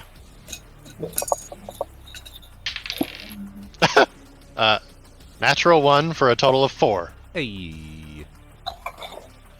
You sprint ahead, so excited. You see this thing fall. You can taste that liquor on your tongue that Turnip has promised you. You are so excited, and you don't see the tentacle grab your leg. It gets around you, and suddenly this whole, the entire, left side of this creature starts swarming towards you and starts going up your leg and starts going up your body. And you take 3d8. 3d8? Yeah. No. Oh, no.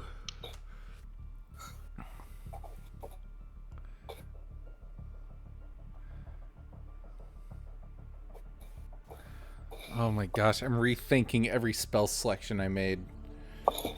You take 18 damage. Oh, God. Yeah, this thing literally rushes forward you, and you see a tentacle arc out and then stab itself into your body, and you can feel it. So as you fall over on your side, you can feel this thing start sucking out your own blood. Oh no. I'm trying to tear it off of me.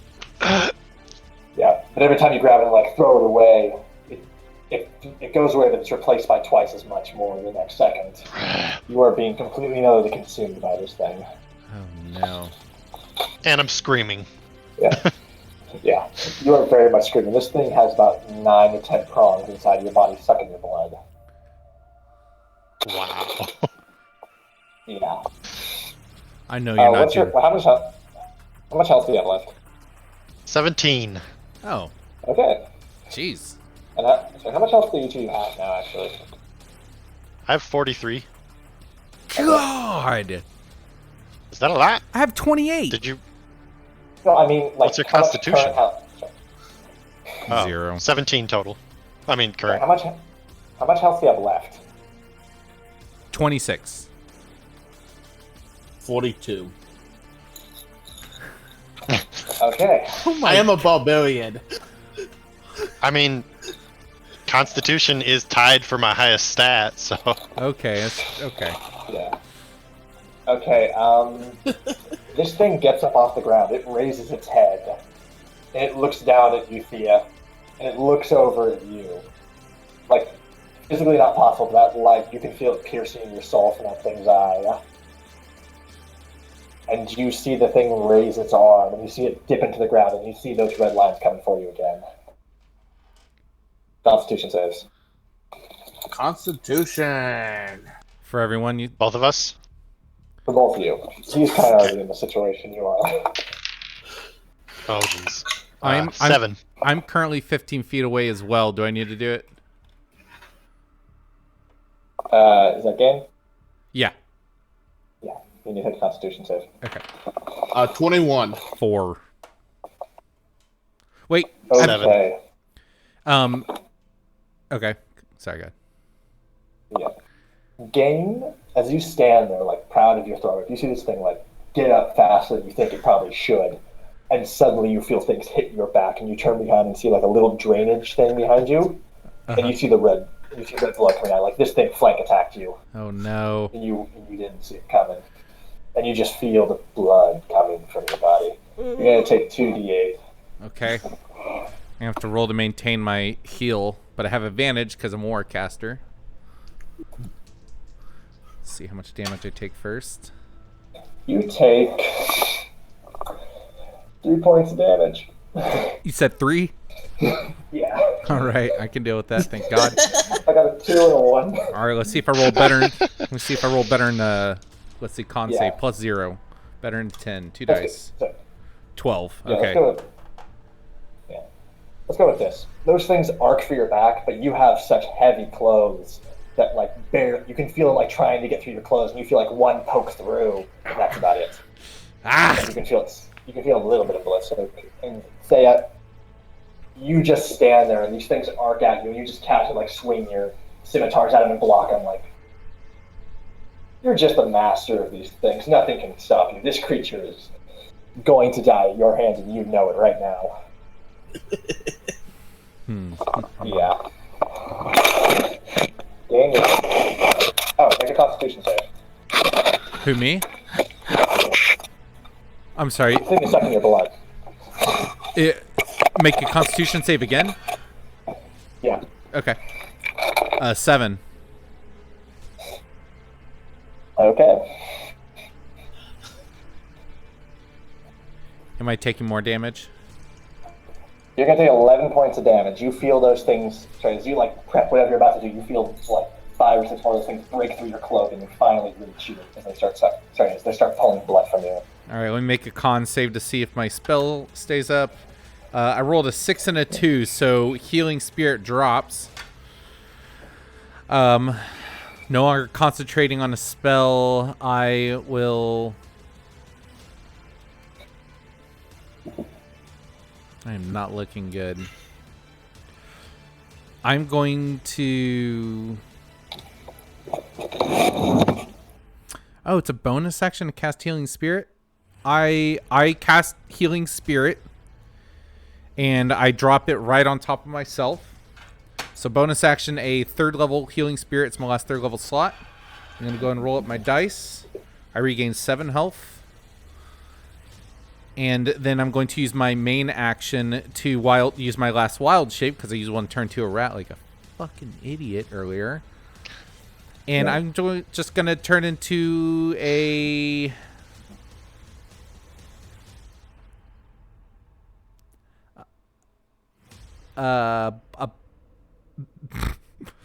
black bear. A black bear. Make an acrobatics check. Strength check. As the bear? Yeah, strength check as a bear. Okay. Strength check as a bear. Strength check plus 2, thank God. But that 2 is not going to help my other 2. I got a 4 total. Yeah, these things latch back onto you the moment you turn into a bear. It's like you break them off and they just fly right back in. Okay. And not give you any ground. They don't do more damage when they're just there. And then guess I'm done. I just step out of the healing spirit to make room for anyone else who might find their way over here, and then that is my turn. Yep. Thea, you stand in front of this creature. It is all his attention is paid on this hobo you've met like an hour or 2 ago. He is now turned into a bear, and he's like, you see him covered in these red things. You see him like slowly falling from his legs, and when he's sucked dry. You look over and you see Othmar, this thief. He's being completely and utterly encased by this red goo. What do you do? Best thing I can do is try and finish off the creature quickly. A bear is a bear, and I can deal with the bear. Best thing to heal everybody is just to kill everything. I heal you through death. Well, if they stop hitting you, then you won't die. Yes. Yeah. So I'll do the 3 attacks again. Yes. That's a 19 plus 8. 19. Come on, Thea. A 12. Okay. And a 19. Okay. Roll for damage on 2 of them. This will be the radiant damage again. darn. Roll 2 1, so that would be a total of 6 slashing and 3 radiant. Okay. And then another 2 slashing.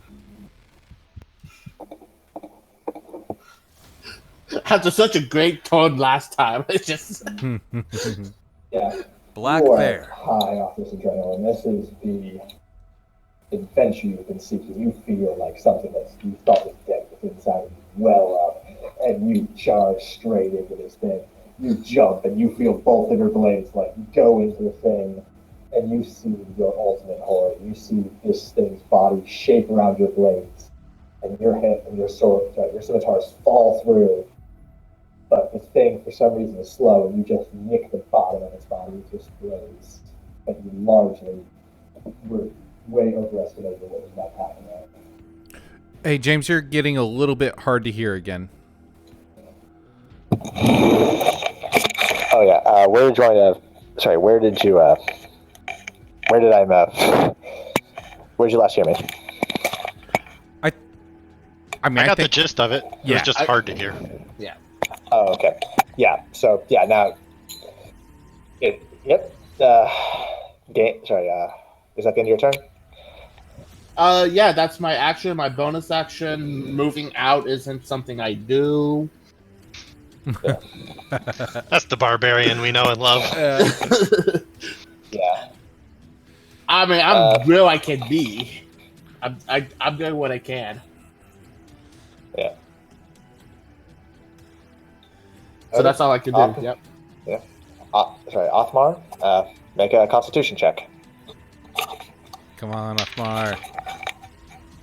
7.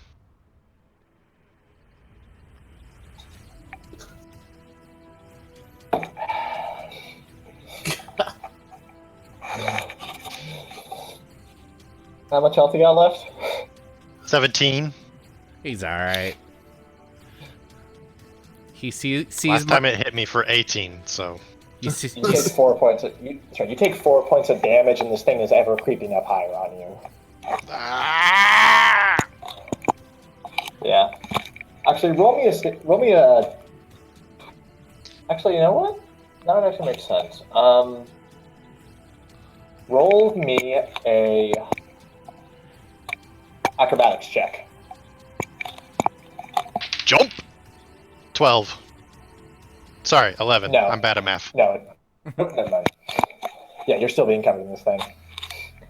Yeah, it's the creature's turn. Thea is has her sword just right up to this creature's chest, and it just looks down at you, Thea. And you see it start to melt towards you, like its head starts lowering. This giant wave of red starts flowing towards you. Take a Constitution save.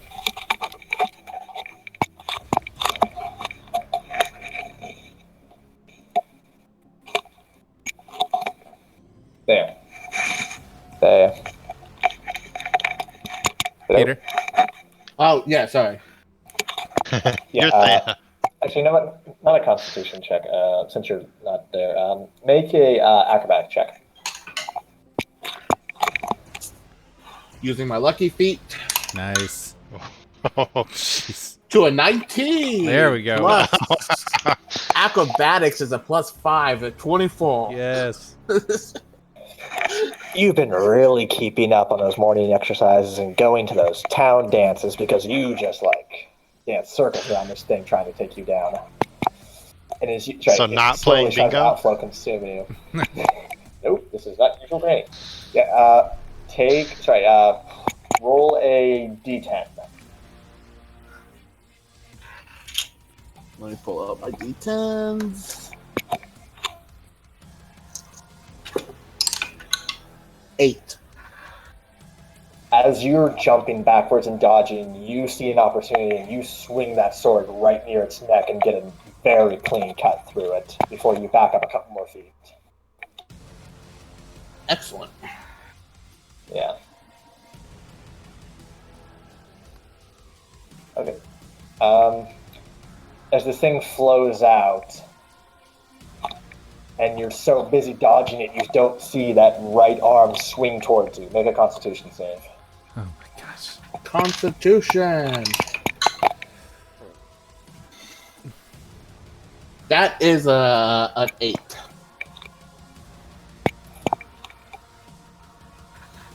Roll again. This thing is sorry. Roll again on advantage. This thing is kind of like watching you bob and weave here, so I can't really pin you down. That's a natural 20. Hey. Yeah, no, its arm comes straight towards you, and you put your scimitars before you with your feet placed firmly after escaping its body, and you like stiffen up. You clench every muscle in your body, and you feel every single one of those things hit your skin.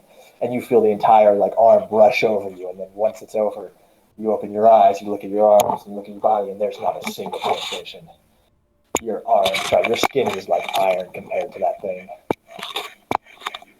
And you just see it like glance its arm by, and then like look at you, and you see that eye widen, and almost in shock that you could have borne that. Yeah. I'm just staring at it. Okay. Yeah. Yeah. Gaine, it's your turn. Okay, I bonus action because I hold my intelligence, wisdom, and charisma as a bear. So Take a Constitution. Take a Constitution check. okay, You're still kind of a living feed supply for this thing. right. I got a 15 plus 2 with my bear's con, so 17. And what action do you want to perform? I'm using a bonus action to move the healing spirit over to Othmar, seeing how injured he is. So I move my totem over to his space, and then I turn over to the creature, and I start galloping over to it, and I will use my action to multi-attack. I get to make 2 attacks, one with my bite, one with my claws. My bite is +4, so a 10 on my bite. Assume that misses. The claw is a 15 plus 4, so 19 to hit. Yep. Okay, 2d4 plus 2 slashing damage. 7 damage total. And then I'll just sit there and like growl at it. And that'll be my turn. So what was your total damage? 7. Okay. Yeah. You just feel this primal urge within you, and you stand up on your hind legs as a bear, and you roar, and as you roar, your totem moves over to Othmar, and you clam your feet down that stone, and the whole area lights up as sparks from your claws. You charge ahead, and as you charge ahead, these tendons try to hold on, but they snap and they pull away, and you're free. And as you move forward, you run, and you leap in your bear form, and you go right for the jugular. Yeah. And now you're sitting on top of it, just gnawing on it. Awesome. Gnawing on that neck and gnawing on its core. No. Yeah. You're not a cat. No. Yeah. Thea, your turn. Thea. I know it's getting repetitive, but 3 attacks. Hey. Okay. Does Thea get save the advantage Thea. because I'm engaged with it like this in any way?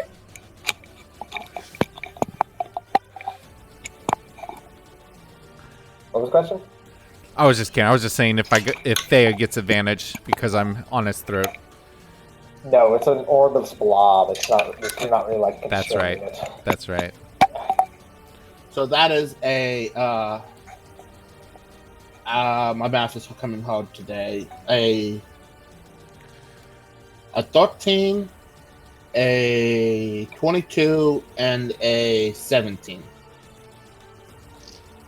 14, a 22, and a 17? Yes. Okay, roll for 1 hit. Whew. Damn it. Oh, wait. Where's my second D6?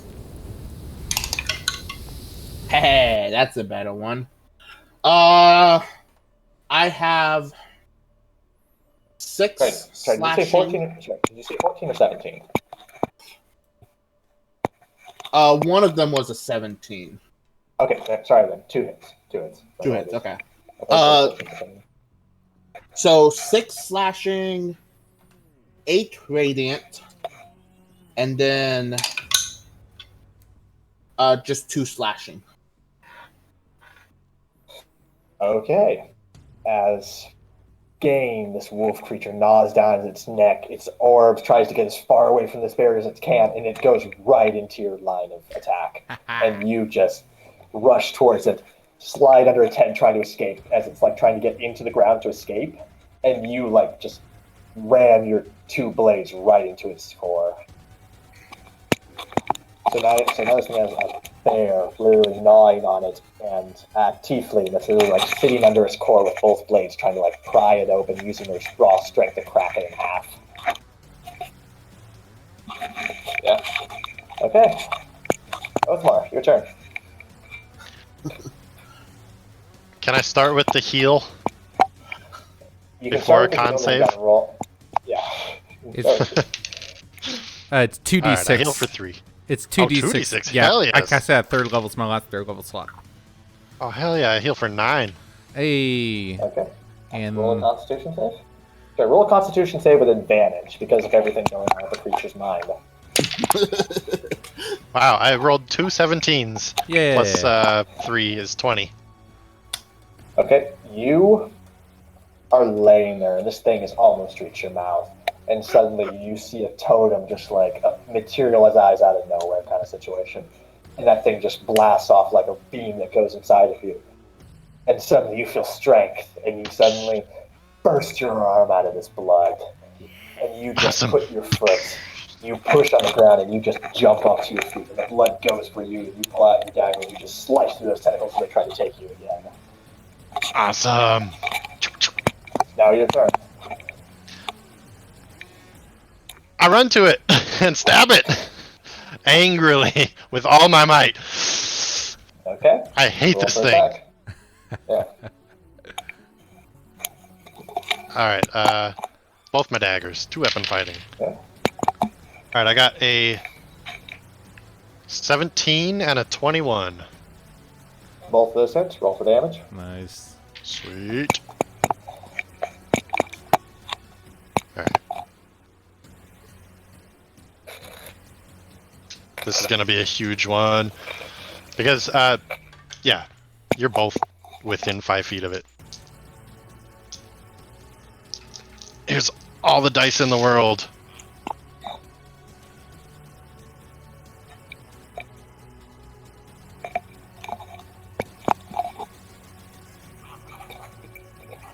$24 damage. Hey, Jesus. Do you want to do it or shall I? Tell me what happens. Hey. Because I don't know its anatomy that well. Okay. You have a vendetta against this creature now. It almost cost you your liquor. And more importantly, my life. You sprint towards this thing. You see those knives. Sorry, you see those scimitars inside of its core, and you think to yourself, I can hit it from the other side. So you run full sprint, and you run up the side of this thing's body and leap both daggers primed as this core is trying to slide itself off of these scimitars. And as it's right about to pull itself off the blade, you bring both those things and go straight through this blood, straight to its core, and you hit it right in the dang center. And with the force of the blades from both sides, this thing cracks clear in half. Oh. Nice. Yeah, you land on the satisfying thuds, like the blood flows away from you as you land, just like both daggers in hand, like half of like the core hitting the ground, like shattering each other in pieces. And you just see this blood like soak away and like run into the ground and like run to the bones that they came from, and you just see like the entire like snow-filled area turn red, and all the blood returning to its original place. Wow. Yeah. End of combat. So, I'm still all adrenalined up, and I'm yelling, "What the fuck was that?" As I drop the rage. That was something. Yeah. That's an understatement. Is there like blood all over the ground? Yeah, the entire 100 radius of the entire square is red, including a couple fingerlings going off into the streets where it presumably absorbed other people. And Okay. I think he said I'm covered in it. I just Yeah, I sit you down were in all a complete. Sorry, you were all completely covered in blood. When you broke that cord, you were all dogpiled on top of this thing, and it popped like a bubble kind of situation. Gross. I just sit in bear form, and I bring Oh. over the healing spirit, and I sit it on top of Othmar to give you the last 3 charges. So you heal for 7, 5, so 12 and 6, so 18 health. 18. And I'll then just go over to the bear and start scratching it under the chin. Be like, "Oh, how cute!" I'm taking deep breaths of this healing energy. I extend my chin out and close my eyes, and then I snap back and then shift back into my fur bulk, and I'm like, oh, okay, and I get up and look around. Well, is this what towns have turned into? What? You're asking the wrong old woman. I'll go over to Othmar. How you doing, youngin? Miraculously, I feel fine right now. I feel like I was about to die, but I don't know. Physically, I'm all right. It's nice having me around then, yes? Yeah. Not if this keeps happening. Yeah. Othmar, roll for Constitution. Again. Natural 1. Nice. +3. In your heart of hearts, this memory of almost being drowned in other people's blood by a giant creature is going to scar you. Oh no. Oh, Yeah, you now have a slight fear of blood. Ooh. All right. Yeah. I want to look over back to the orange roofed building and see if I see Turpin in the doorway or anything. Turpin is standing there in the door with a crossbow loaded, Mm-hmm. and it slips from his fingers, and he's like, "What the holy Lord?" And he just falls to his knees. gentlemen, let's go inside. It's a little chilly out here. I don't want you catching your cold. Let's get some soup in you. Let's get you a bath, and let's just get warm. Come on, let's go back inside. Let's go. I'll try to follow them back into the building. Yeah. As you're moving inside, you hear a ram's horn off in the distance. Dong, dong, and you hear the clattering of hooves on stone from the north. Go on. I'll be with you in a minute. I run inside. I shakily make my way in. Yeah. Just wiping as much blood off as I can. Yeah. I'll try to make myself look presentable, but that's not really possible at this point. You're a barbarian. You're perfectly presentable, covered in blood. Excuse me, I am an elderly lady. Presentable would require a change, but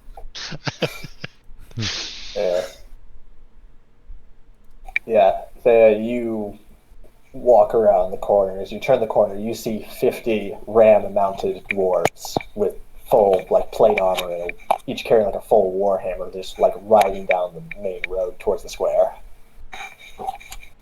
welcome, gentlemen. Welcome. Yeah.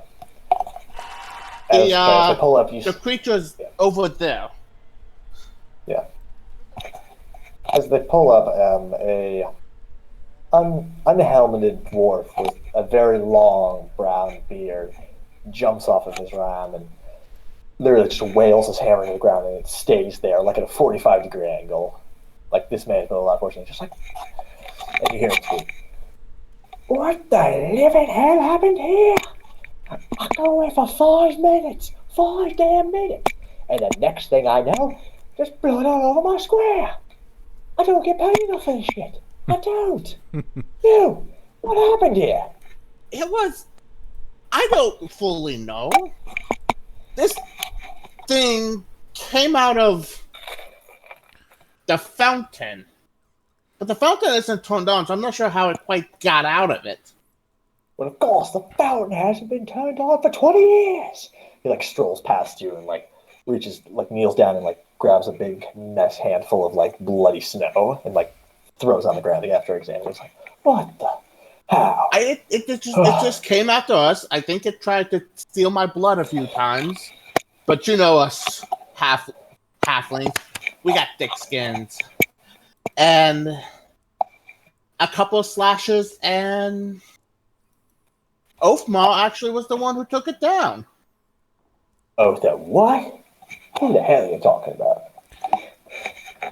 Do I hear this conversation? Yeah, are we in This earshot? man could be heard. This man could be heard from the other side of the city. He is yelling. He is. I How about Like, Thea? you can feel like the walls and like ground shaking slightly from his voice. Okay, I cast disguise self on myself, and I make myself look like Othmar. But what does your hair look like? Black, greasy. Well, right now it's covered in blood. I keep my hair like kind of natted, long beard. And I keep kind of the look of my armor that I have, but my face looks fairly similar to Othmar's, not seeing and thinking of humans. Just, yeah. And I kind of step out and I say, yeah, we took care of them. Myself and Othmar. Thea's right. I mean, this it attacked us and we defended the city. Right, Othmar? I'm like trying to keep out of sight. I'm not interested in talking to them. This dwarf just kind of like sits there and he's like, what? Oh, he just kind of like strokes his head. He's like, how many bones are there? Oh God. Oh. He kind of consigns himself and stands up and he's like, he walks over and like starts shaking his head. He's like, oh, I'm so glad there was somebody here. I was so afraid we weren't going to make it in time. Oh, it's no big deal. I'm just passing through trying to figure out what to do with the rest of my life. Yeah. Well, I'll tell you what If I can do anything to help. Well, what is your name? My name is Thea. Well, nice to meet you. My name is Ozark. Rosa. Ozark Mingle. Yeah. Well, I'm Captain of the Ram Riders for the Ninth Expedition. We could use someone like you. Captain of the what? Captain of the Ninth Ram Riders. Did you say ninth Night Riders? Number 9. Ninth? Yeah, Ninth Ram Riders. Ram like the Riders. animal. Ram Riders. Cool. Yeah. And his name was Ozark. Ozark Valen. Valid. I said, Captain, Valid, may I clean this entire square of the blood for maybe 5 gold or so? I'll take care of it before morning.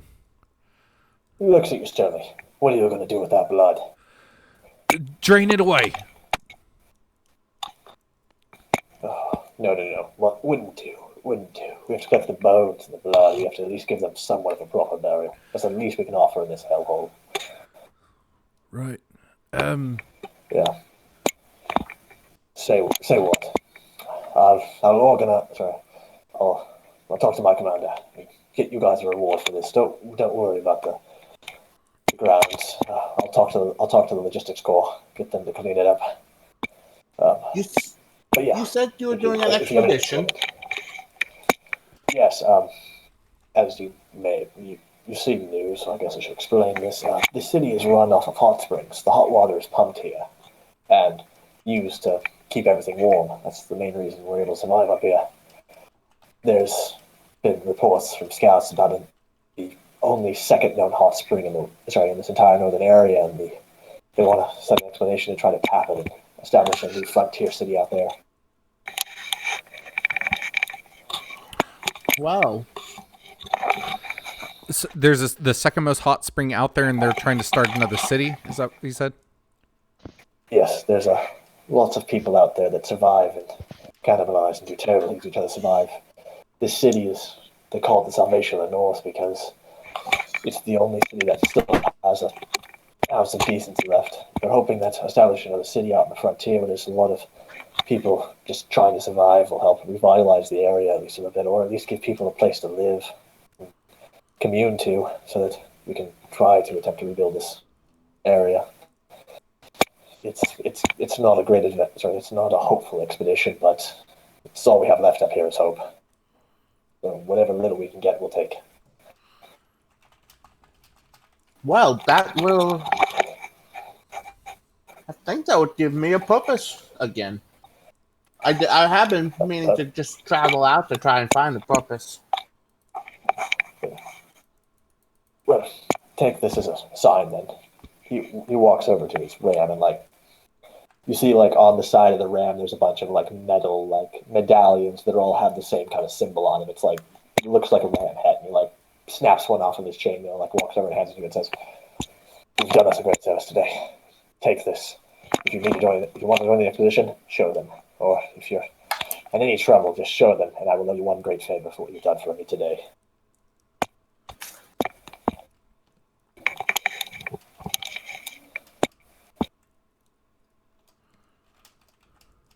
All right. Oh, thank you, sir. And I do wish you luck. This is a tragedy. It's really sad. I do wish I was here earlier. Maybe not so many people would have died if I just got off my lazy bum earlier. Well, you saved many more lives than I think have gone rampaging. I will be taking my stead. I need to report this immediately. He runs over to his stead, jumps on it, and waves his hammer and directs the troops back up the hill, and they start moving away. As they're moving up the hill, he waves his hand, and 4 or 5 of them stop and turn around and slowly circle back, just kind of to watch the area and make sure that everything's done properly. I just make my way back into the tavern, pick up Turpin, drop my disguise self once I get inside, and just get him to a chair basically, and give him some water out of my decanter I have. I grab my decanter and I say stream, and some water comes out of it, and I fill it in a couple different cups. You can still see Turpin is quite shaken. I say, it'll be okay, old friend. Things might be different, but it'll be okay.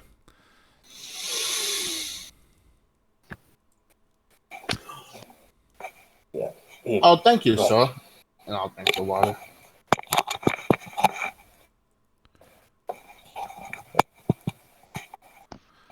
You guys ready to stop there tonight? I'm about to wrap it up. Okay, cool. Yeah, I'm barely staying awake. I'm sorry. Yeah. Turpin stands up and hobbles over to his bar, and he reaches down and pulls out a very locked chest, and he just starts undoing keys and after key after key. And he throws it up in the chest, and he pulls out a scroll. And he looks at you, Gaine, and he's like, "It's not safe anymore. You need to go with the expedition. There's something, the visions, maybe I've been having them, maybe you've been having them, but this whole winter, this eternal death it's man-made. And he hands you the scroll. I'm sorry, I had a hard time hearing. You said he was having visions, maybe I'm having them too. Yeah. And then he hands me the Yeah. scroll. He hands you the scroll and says, the great frost is man-made. And after you take it, he falls back down and hits his head against the back of his bar as he just seems completely overwhelmed by what's happened.